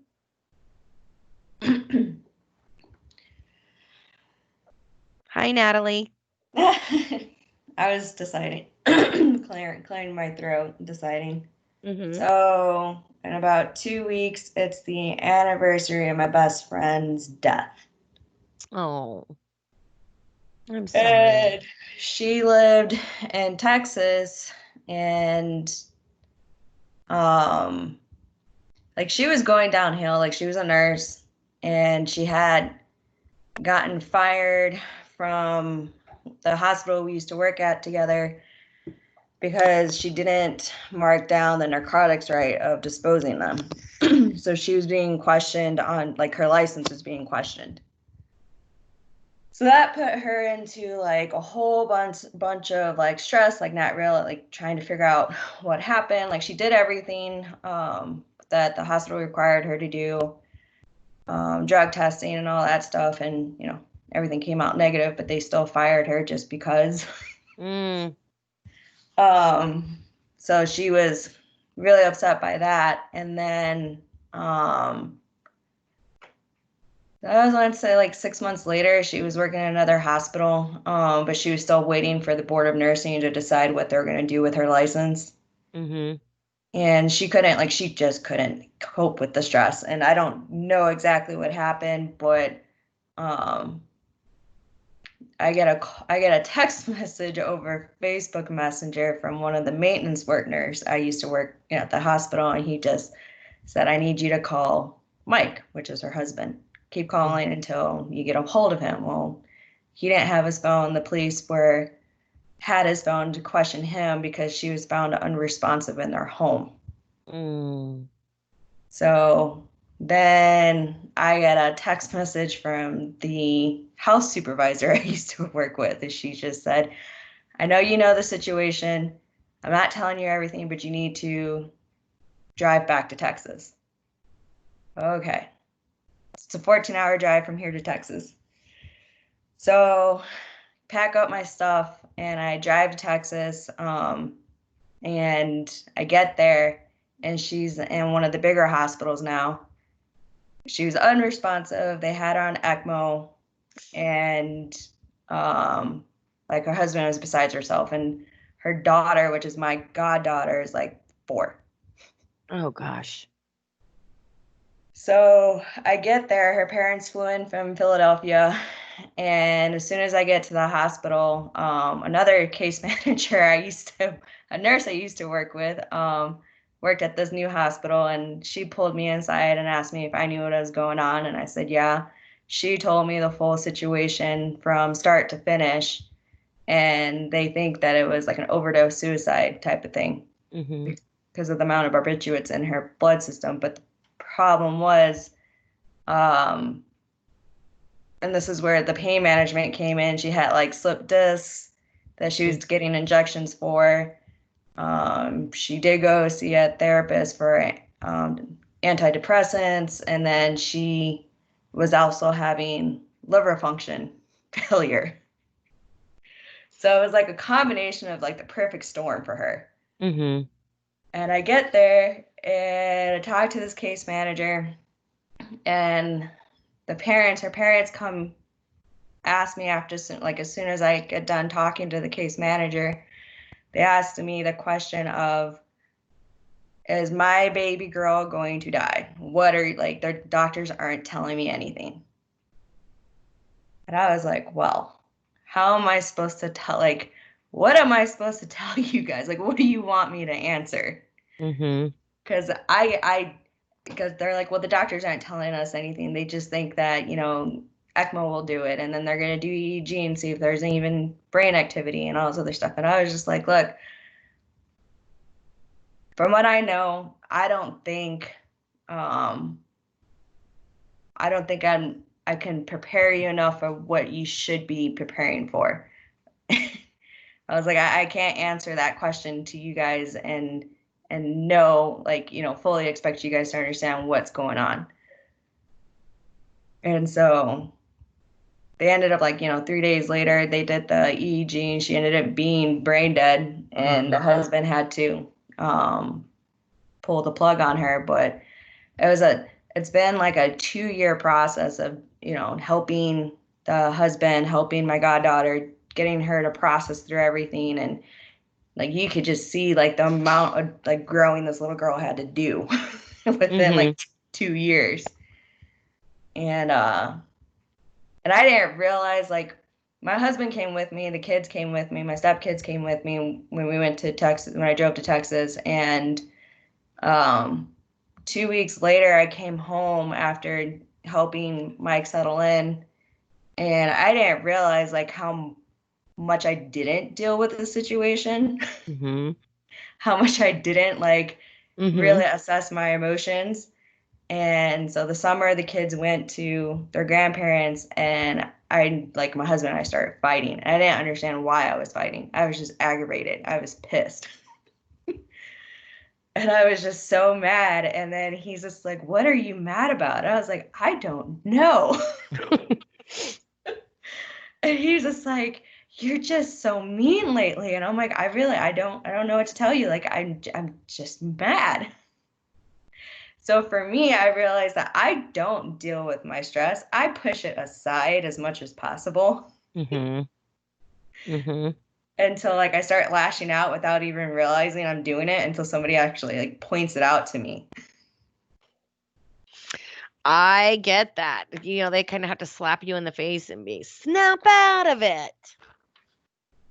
Pretty much. That's what it comes down to, is just, for me, like something I learned about myself recently is just that I push stress aside and I deal with it later and figure it out later. Just make sure later's not too long. Yeah. I guess. Yeah. Well, thank you for sharing. I'm so sorry. I thank you for sharing that though, Natalie. And a lot of people, nurses are in that situation, guys, where we're gonna have to be doing that kind of stuff. My best friend from high school, that happens to her all the time. When stuff starts hitting the fan, her family always looks to her, and she's the rock. And then she later comes to me, just completely falling apart. So I have to help her deal with that. Hey, Courtney, do you want to share that? Sure. It's really quick. I've been a tech for like 11 years. This was a couple of years ago, but I was working with a new grad. She had just started like on her own. So she was off orientation. This was like one of her first shifts, like all by herself. And we had a quadriplegic patient. He had a trach. He was total care patient. I was sitting at the computer charting, and she comes out and kind of like grabs my arm and pulls me in her direction. And I was very confused, and I followed her into the room, and she was like, he's not doing anything. Like she's like, I don't think he has a pulse. And I panicked. I was like, you don't think? And I like ran over to him, and he did not. And so I started it's giving me like anxiety talking about it. Oh, I'm sorry, but thank you for sharing. Yeah, I was like doing compressions on this man, and I'm like telling her to like get help, and she totally just froze up on me. She was like not moving or doing anything, so I start like screaming. And like they get everybody in there and they resuscitate him and take him to the ICU. But I had like severe PTSD for a while after that. Like I was always paranoid like about all my patients, like if the nurse was paying attention to them or not. And I don't know what happened to her. I never saw her again, so I think she got fired. But it was traumatizing for me. Like like she wouldn't move. She like wouldn't do her job. She like was so scared. And so I was like doing everything and screaming for help and doing compressions. It was awful. Oh, and you gave me goosebumps just talking about that. Yeah, it was like, and I was praying to God the whole time. Like the CNL came in, she had to like pull me away from the patient because I like would not like take a break. I was just like trying to focus on like resuscitating him because I don't know how long she waited to come get me. Like how long did she stand there scared before she came and got me? So that was like freaking me out. And the house supervisor had to be like, it's okay, like step away, like somebody's gonna take over for you, because I was in like this fight or flight, like trying to save this guy. And it scared me. Like all my patients, I like coddled them for a couple weeks. I was like, are you okay? And if they started having like little symptoms, I would be like a kind of obsessive over it, just because of my experience with the new grad nurse. I was like, felt like I couldn't trust anybody for a while. Right. Wow, that is crazy. It's sad to Sorry, say. my voice was so shaky. Like seriously, that story, when I tell it gets my heart like just beating like I'm back in that situation. So it's just, codes are so scary, but when you run them with people that are scared or they don't even like respond with you, like that is absolutely terrifying. Yeah, absolutely. I mean, you're like, and here's the person, the nurse, who's supposed to know what to do, and supposed to be able to do that. It's really scary because, and no wonder you had kind of that 2 weeks where you're just so, um, intense on making sure your patients are okay and watching them for every little thing. Um, you know, it's hard. Yeah, you, Jolynn, and you, Courtney, those are some major scary situations where there was a person who could help, but they didn't do anything. And so you became, in that sense, the person who was the only person there to help. And to be honest, not that neither one of you didn't know what you were doing. Obviously, Jolynn, you started the Heimlich maneuver, and Courtney, you started CPR immediately, which was awesome. Um, it's just in kind of in my mind, you guys weren't the ones who should have been, doing this stuff. There should have been a nurse, an RN there to help you with the situation, and there wasn't. Well, there in Courtney, you had Exactly. a She nurse. was like, "What do I do?" And I was like, "What do you mean? What do you do? What? Right. You tell me what to do. Like, I know up to here. You're supposed to know beyond that." And so to like have that where I felt like this, like, not to sound rude, like the smarter person in the room, and I don't want to say I'm just a tech, but in this situation, I was just the tech. Like, I need the nurse to help me. Right, right.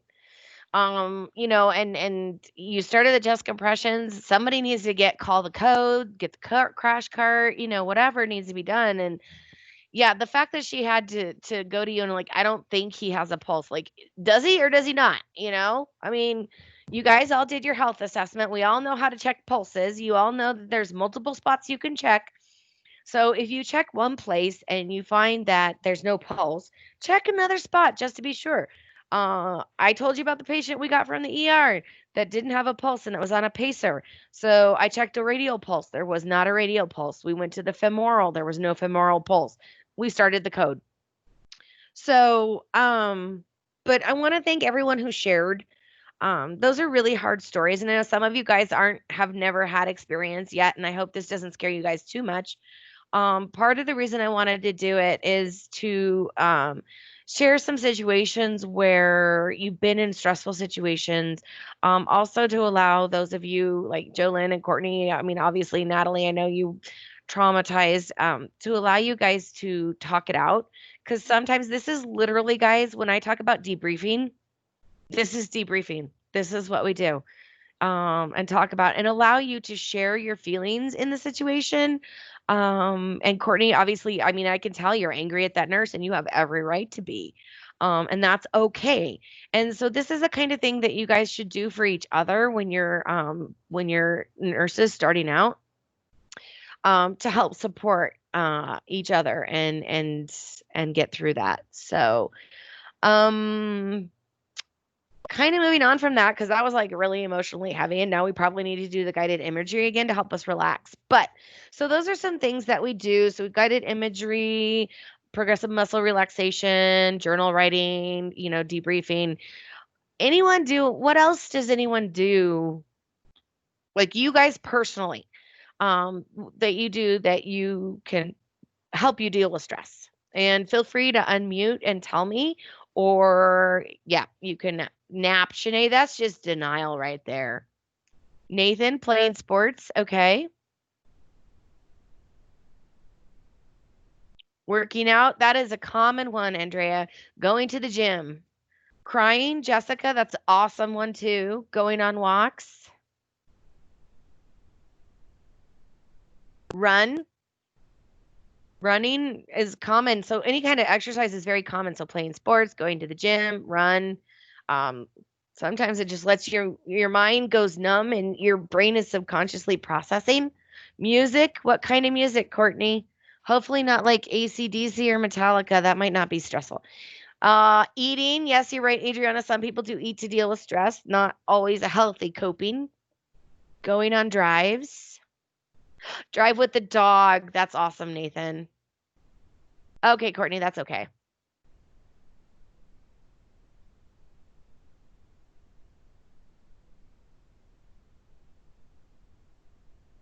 Anyone, anything else?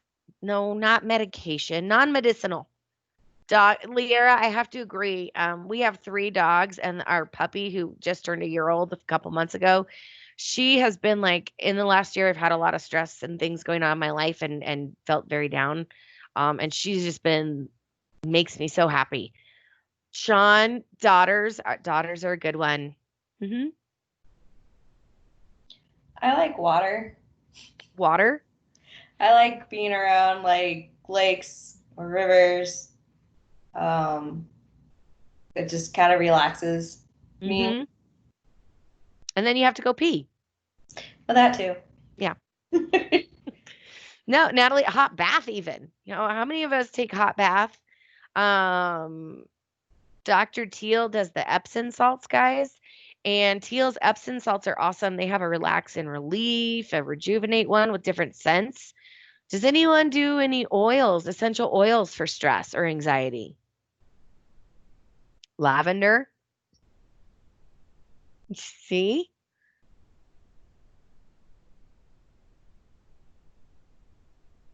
So, Adriana. So yeah, and we actually would do that. One of the nurses I used to work with had all sorts of different oils she'd keep with her. Peppermint oil she'd use in a patient's room if they were particularly smelly. And then she also had lavender. So if she had a patient that was particularly agitated, she would a lot of times give him a bath and put a couple in the bath basin. She'd put a couple drops of lavender oil, and that helped them relax. Or she'd get a little 2x2 gauze pad and put a couple drops and then put that in a medicine cup and set it up somewhere in the room. So that's definitely one. Some other things like guys that I think of. I know somebody said cry it out. My daughter works at Walmart, and that can be really stressful because people can be really rude. And this has been the last few months obviously been really rough with all the shelter in place and masks and the all that stuff. And there have been a couple of times where she's come home from work and I go pick her up and I'm driving home and she's crying in the seat next to me and trying not to. So she goes into her room to get comfortable and I just go in there and I open up my arms and she steps into my arms. I give her a big hug and she just sobs. And I just let her sob. Just let her cry it out. And I just hold her until she's done. And then she goes, blows her nose and she feels a little bit better. So crying it out is not a bad thing. Another thing that I do, I color. Crayons, colored pencils, markers, I color. I have a cuss word coloring book. So when I'm particularly feeling really irritated, I will color cuss words. So, um, and actually, usually, no, that's self-medicating, Davina.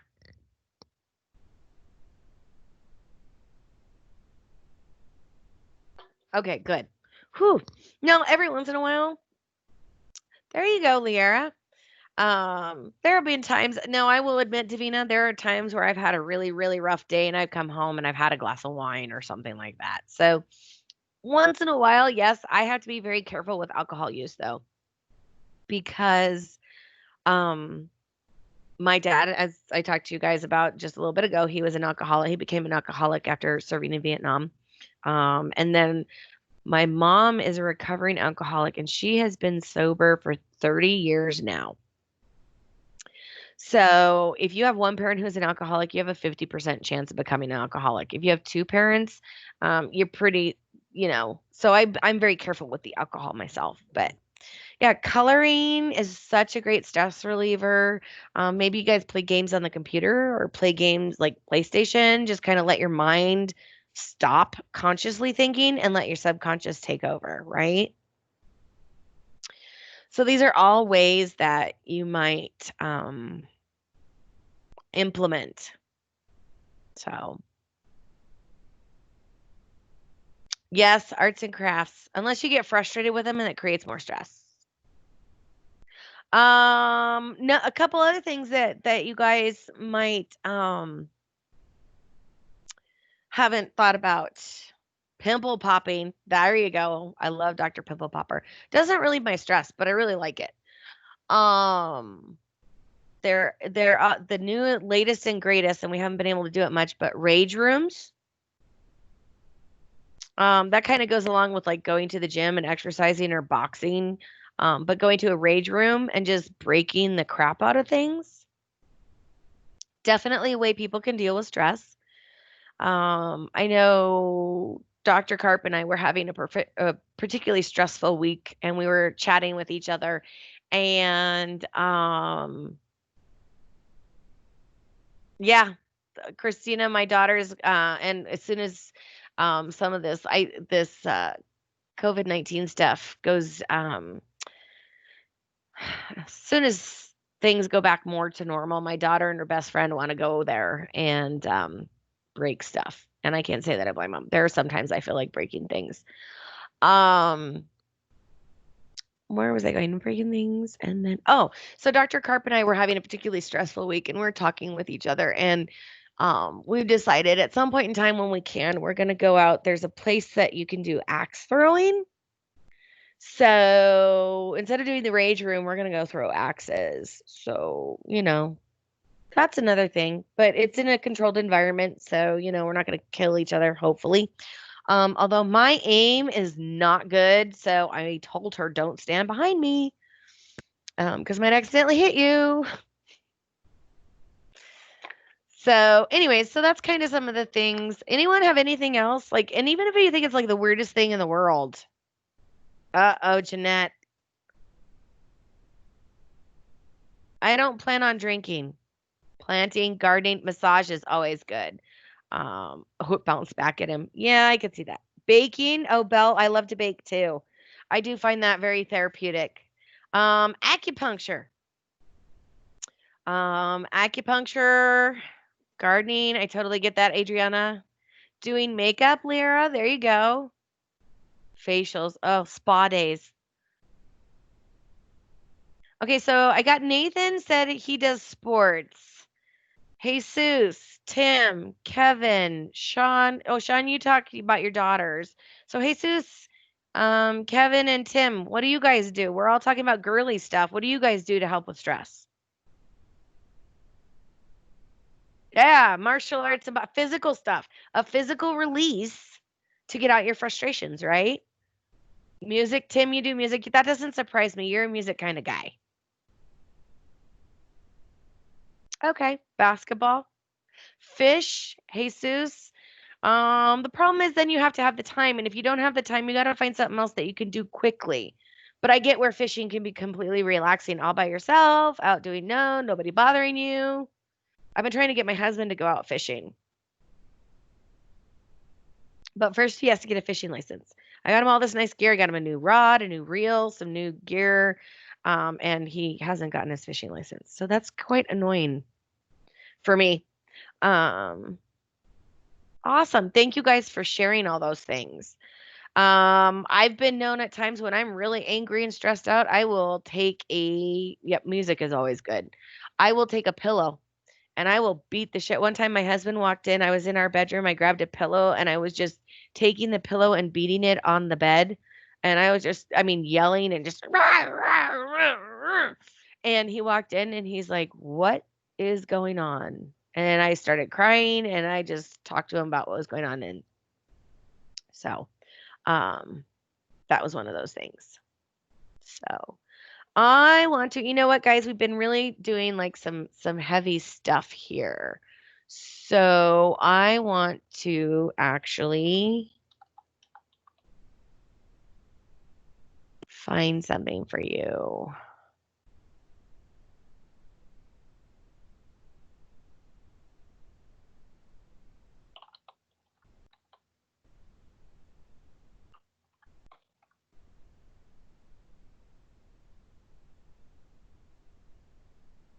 That I want to share. So unshare that. I have to share like between different things here. Whoops. And then I forgot to click the system audio.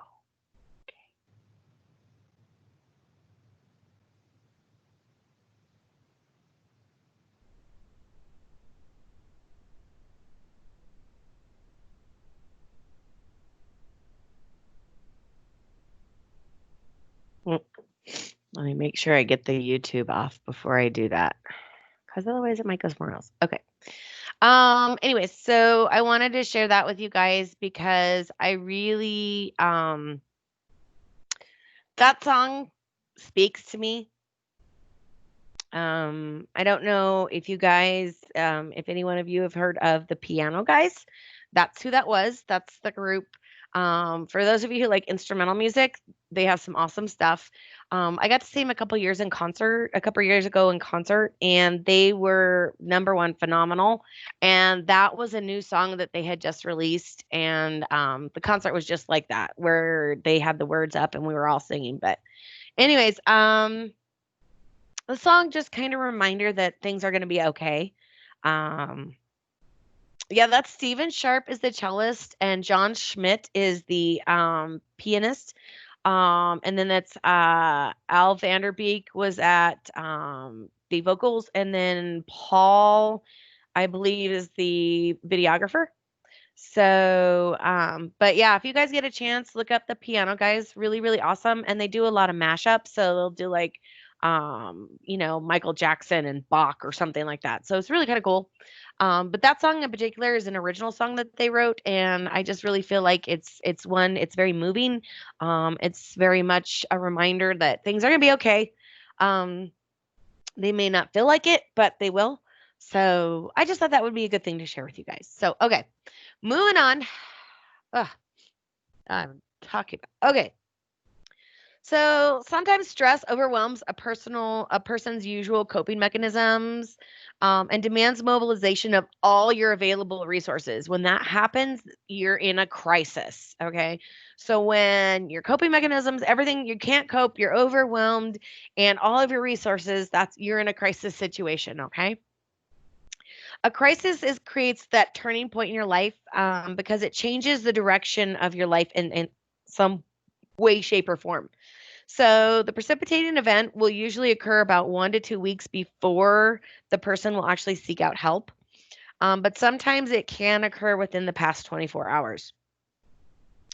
The aim is to help return the person to their pre-crisis level of functioning and help promote them to grow from the situation. This results in heightened awareness of unrecognized strengths, or it could be a deterioration of functioning. So they're either going to succeed or it's going to go down. Crisis intervention is actually a specific type of brief psychotherapy, and it has two goals. The first goal is patient safety. So using external controls to protect the patient and others if the person is like suicidal or homicidal. The second goal is anxiety reduction using techniques that we just talked about so that a patient's inner resources are put into effect. So by decreasing that anxiety, sometimes anxiety is very paralyzing, and we can't move. And so by helping reduce that anxiety, you allow those inner resources to come up so the patient then is able to deal.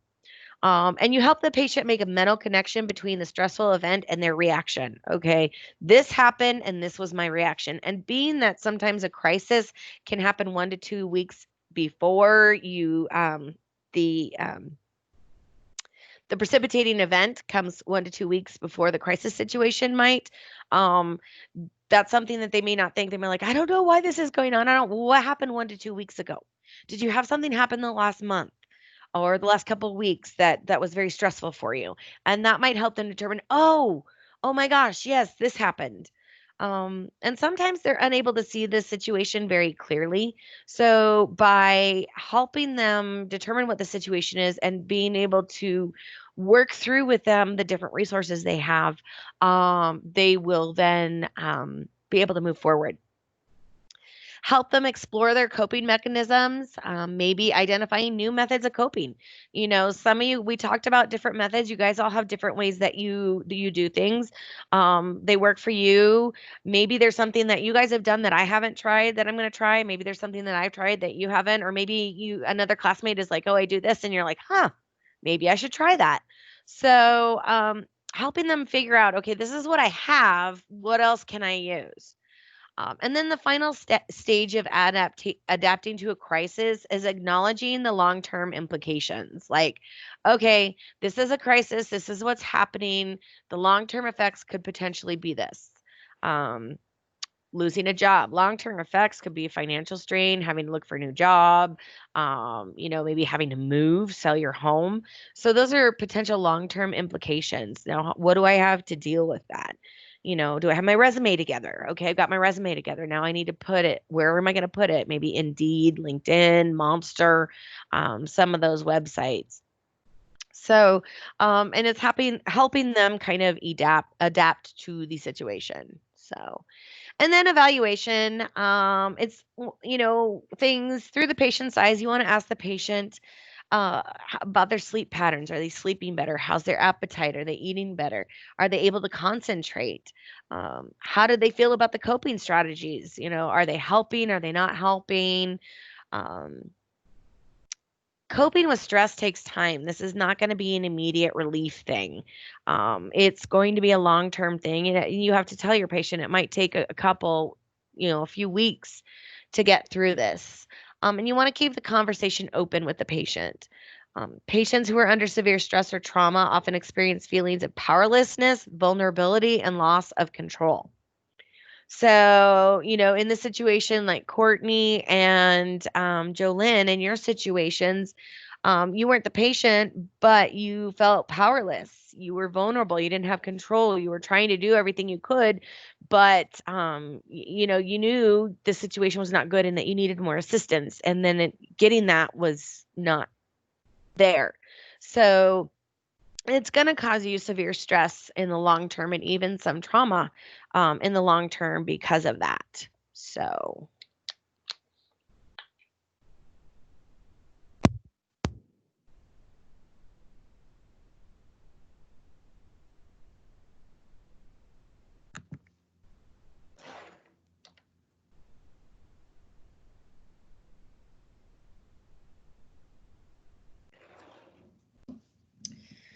Okay, guys, so that was actually the lecture, and I know we only got the one, you got the break after your test, and you got the one break.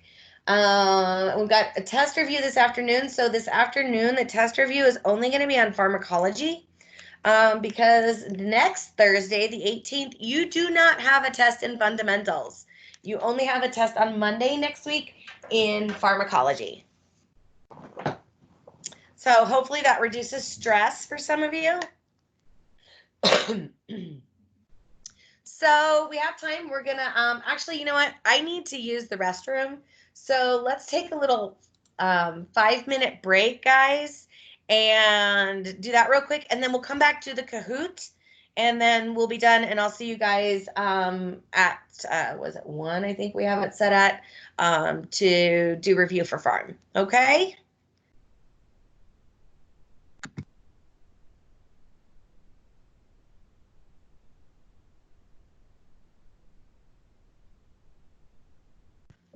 So just like 5 minutes, guys.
Sometimes silly songs are the best, Natalie.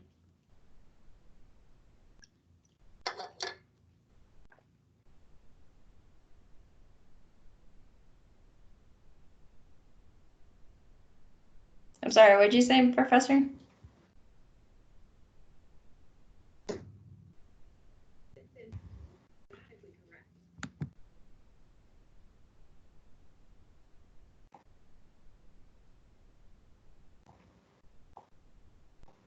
You're on mute. Sorry, I had my sound turned off and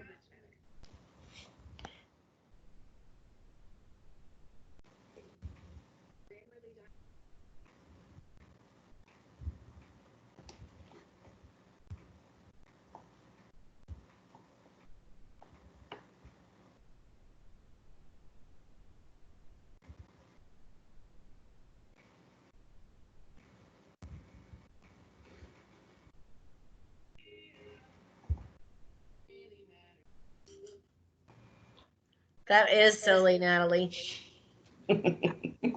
Hi, Professor. It's Veronica. Yes. Hi. Where do we turn the peer review in at? Is there a thing in Canvas?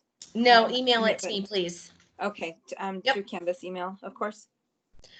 You could do Canvas or just email, but somehow that way it's just private to me.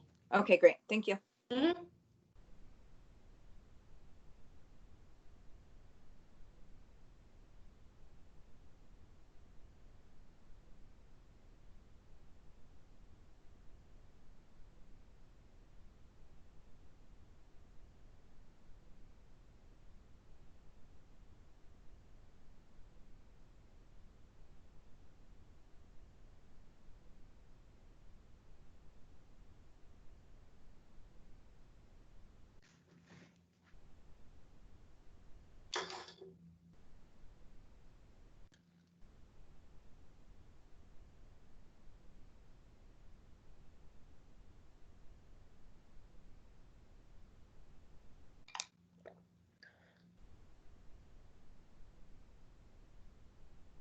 Leave it to Natalie to be the first one in.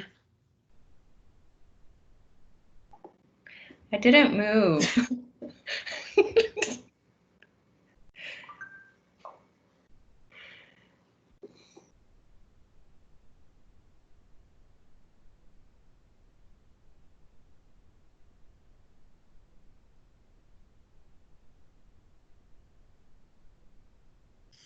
All right, guys, so you'll see I have my Kahoot with the pin in, so go ahead and get logged in.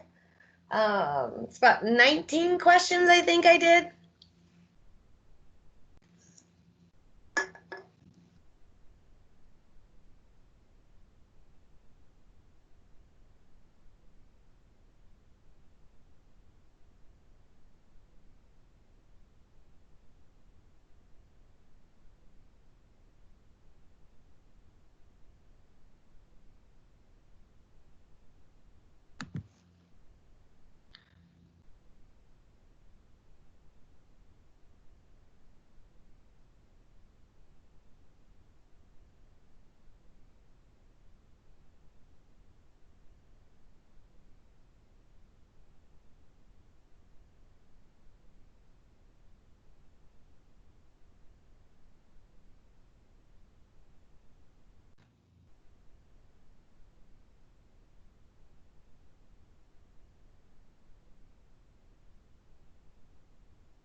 Okay, so I know we're still missing some people, but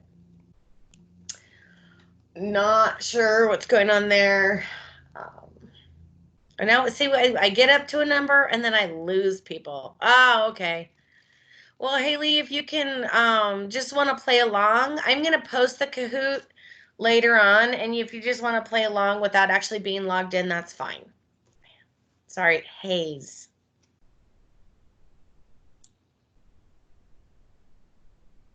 And some of these are multiple choice, guys.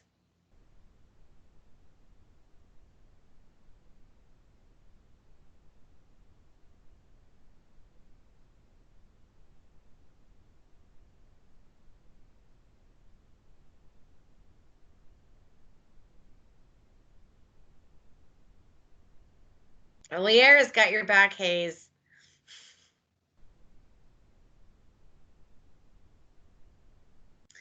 All right, so stress is a perceived threat or challenge resulting from stimuli. It's not, a stress is not a positive thing. And it's not whatever causes problems, because it might not always be a problem. So it is a perceived threat. It could be a real threat, it could be a perceived threat.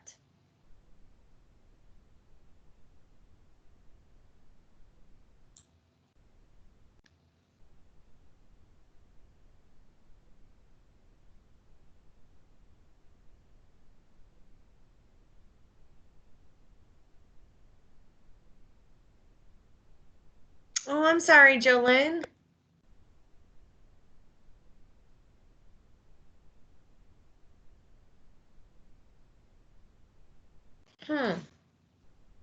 Hang on, let me see if I need to share a different way.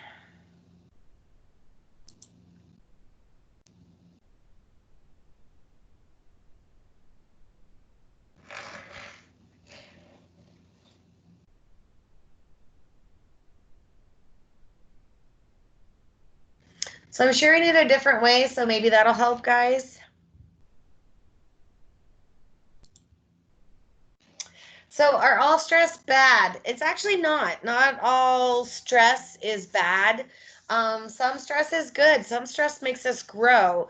It's our reaction to the stress and how long it lasts that, oh, again, guys, I will post these so you guys can go in and play it later, so. Yeah, Lyra's Wi-Fi is like not fun.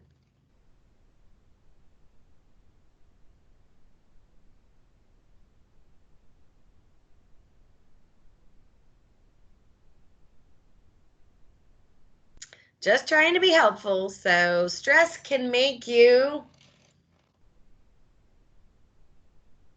scared. Like, okay, I get some of you, but it's that's all right, Angelica.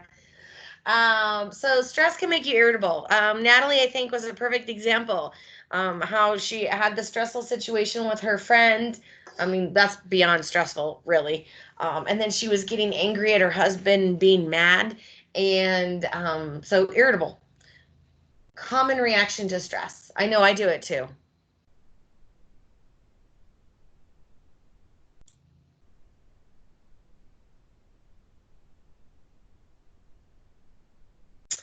A coping skill is what? A method a person uses to deal with stress, always effective, something that only certain types of people use, or it's the same for everyone. That's all right, Angelica. If you want to try and get in now, you can. Again, I will post this with the lecture video, so. So yeah, a coping skill is a method you use to deal with stress, and everybody has coping skills. It's not specific to any one person. The style of coping skill may be, but coping is not a one individual thing. So.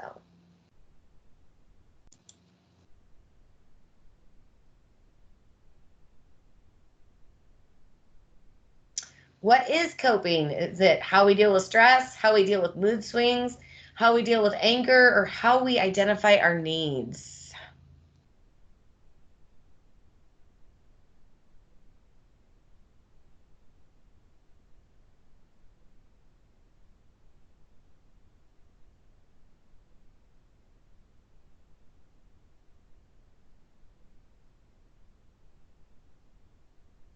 No, coping is how we deal with stress. That's how we deal with a bad situation, how we cope. We don't really use it to identify our needs, although it may be helpful, but mainly coping is how you deal with stress.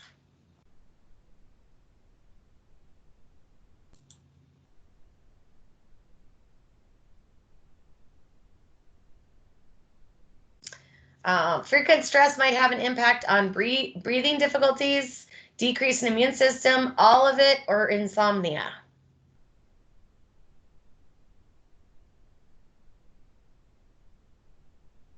It's all of them. So yeah, it can cause a decreased immune system. It causes insomnia, and it can cause breathing difficulties because anxiety is a part of stress, and so anxiety might, oh my God, I can't breathe. So yeah, all of it.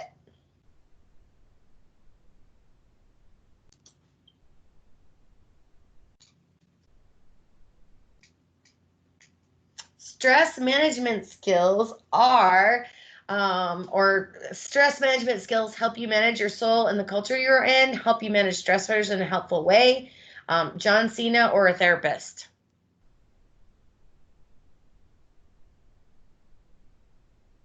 So yes, they help you manage with stressors in a healthful way.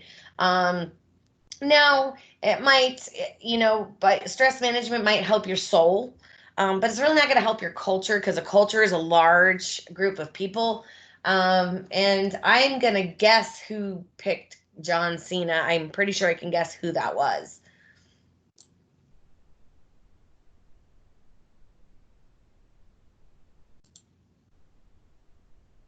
Oh, it was Kevin. I thought it was Tim. Yeah. Why do you need coping skills? Because everyone else has them? Because prolonged exposure to stress is unhealthy, or to help you manage stress? This may be a multiple choice.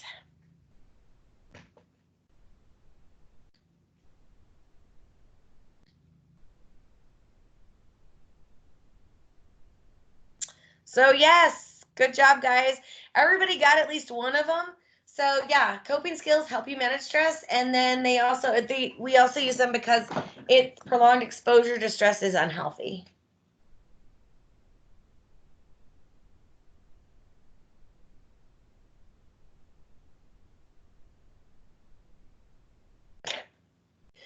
After you recognize the warning signs of stress, you should try to identify the stressor, worry excessively, eliminate the warning signs, or criticize yourself.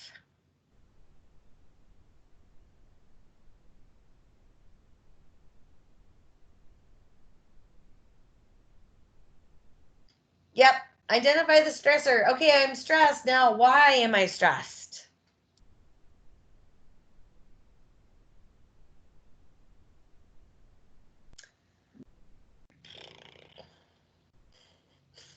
The stress response prepares your body to sleep, eat large amounts of food, fight or run, or all of the above.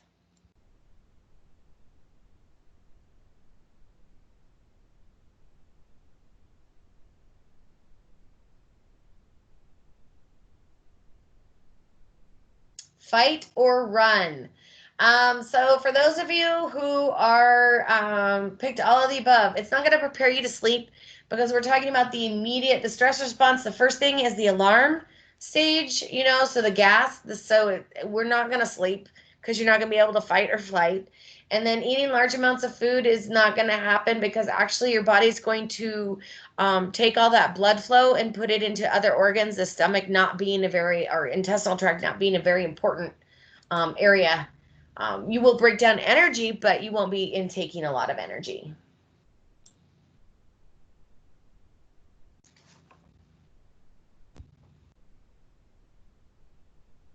So, what are the 3 stages of the general adaptation syndrome? Alarm, resistance, exhaustion, avoidance, research, burnout, alarm, research, exhaustion, or avoidance, resistance, and burnout?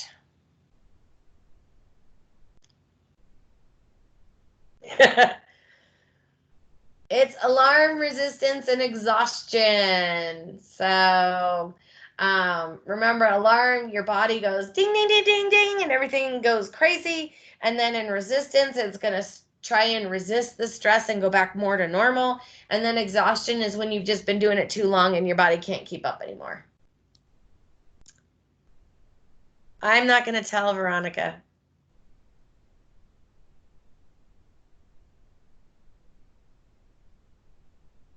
What is the second stage of the general adaptation syndrome? Exhaustion, resistance, alarm, or primary appraisal?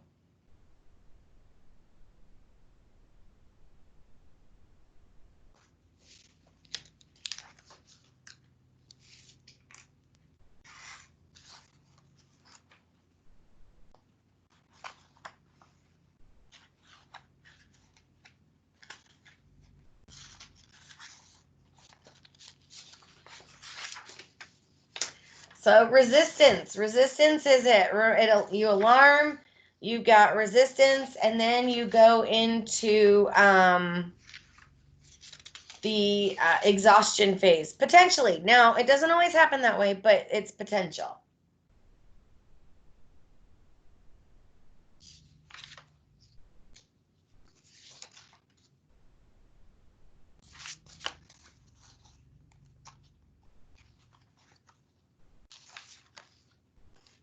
So what occurs during the resistance stage of adaptation, general adaptation? Sympathetic nervous resists impact of stressful situation. Parasympathetic resists impact of stress. Adrenal gland secretes adrenaline and prepares body, or resistance is not a stage in the general adaptation. So resistance stage is where the parasympathetic resists the impact of stress. So it's trying to return everything back to normal.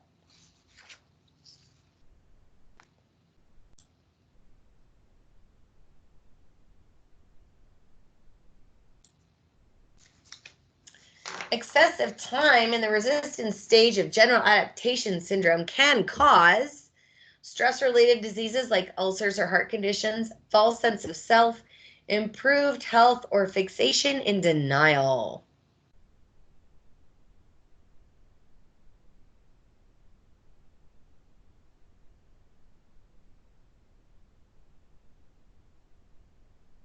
Yes. So if you stay in the resistance stage too long, you can actually develop stress-related diseases like ulcers or heart conditions, hypertension, because of the excessive stress.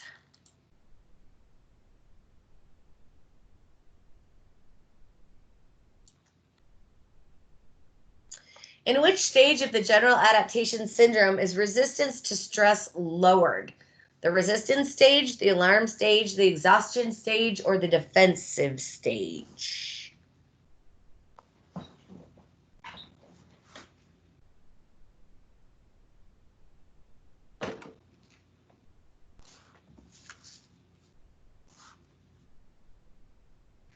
It is the exhaustion stage. So initial stage, the alarm stage, you haven't really done a whole lot. Your body's just going fight or flight. So it doesn't really lower your resistance to stress. The resistance stage, that's where you're going into resisting that stress. So you're doing okay, but when you hit exhaustion, that's because your resistance is low. You've used up everything you have. You used up all your gas.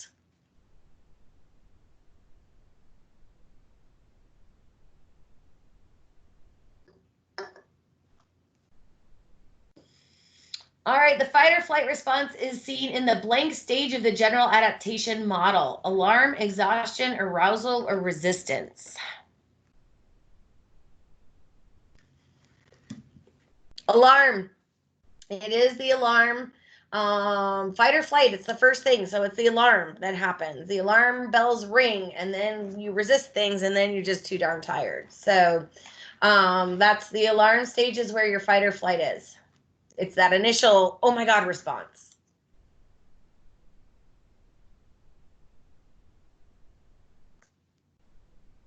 With repeated exposures to stressful situations, a person's general stress level increases, decreases, disappears, or remains constant. Repeated exposure.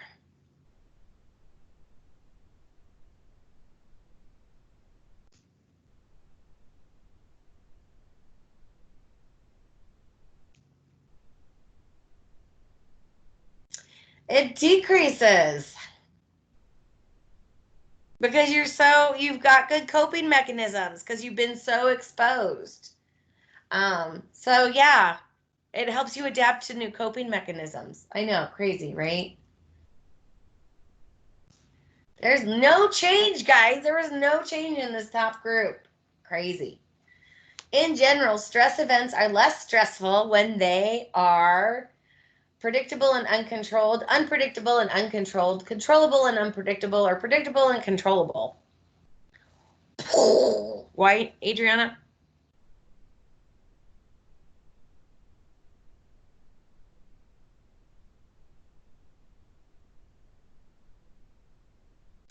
Yeah, so they're less stressful when you know they're coming and you can control the variations. So that's going to have the least amount of stress.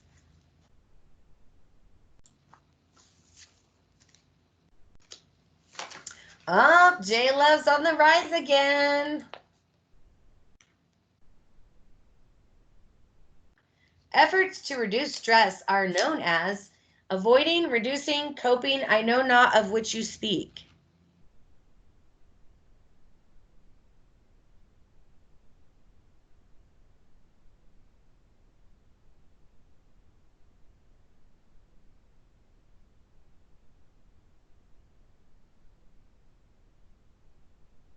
Coping. And of course, there was going to be a couple smart asses.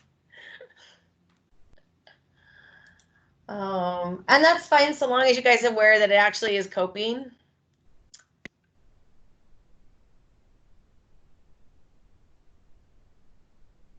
Dun, dun, dun. Good job, you guys. Again, I will be posting the link to this in on the announcements along with the what's the word I'm looking for? Along with the video. That's the word I'm looking for. So, oh, now Jessica, that's just creepy.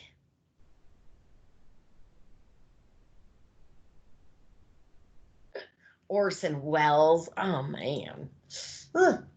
Anyway, all right. So that is it for today for lecture. We will be doing a review, like I said, for pharmacology at around 1-ish. Give me some time to eat and stuff like that. So that's why I give the ish time. So no quiz or exam next week in fundamentals. Yay. And next week is everybody is doing a checkoff on wound care. Well, definitely go to bed, Kristen. I will record it and post it for you. So those of you who haven't slept and need to go get some sleep, go to bed, get some sleep. It's going to help you. Oh, good Lord, woman, I don't know why you do that. So, all right, you guys. So I will see those of you who want to, who will be there. And then at the review. And again, I will record it for those of you who can't be there. So no worries. So you're welcome. You're welcome. Thank you guys for participating so much. This was really awesome. So good night, Christina.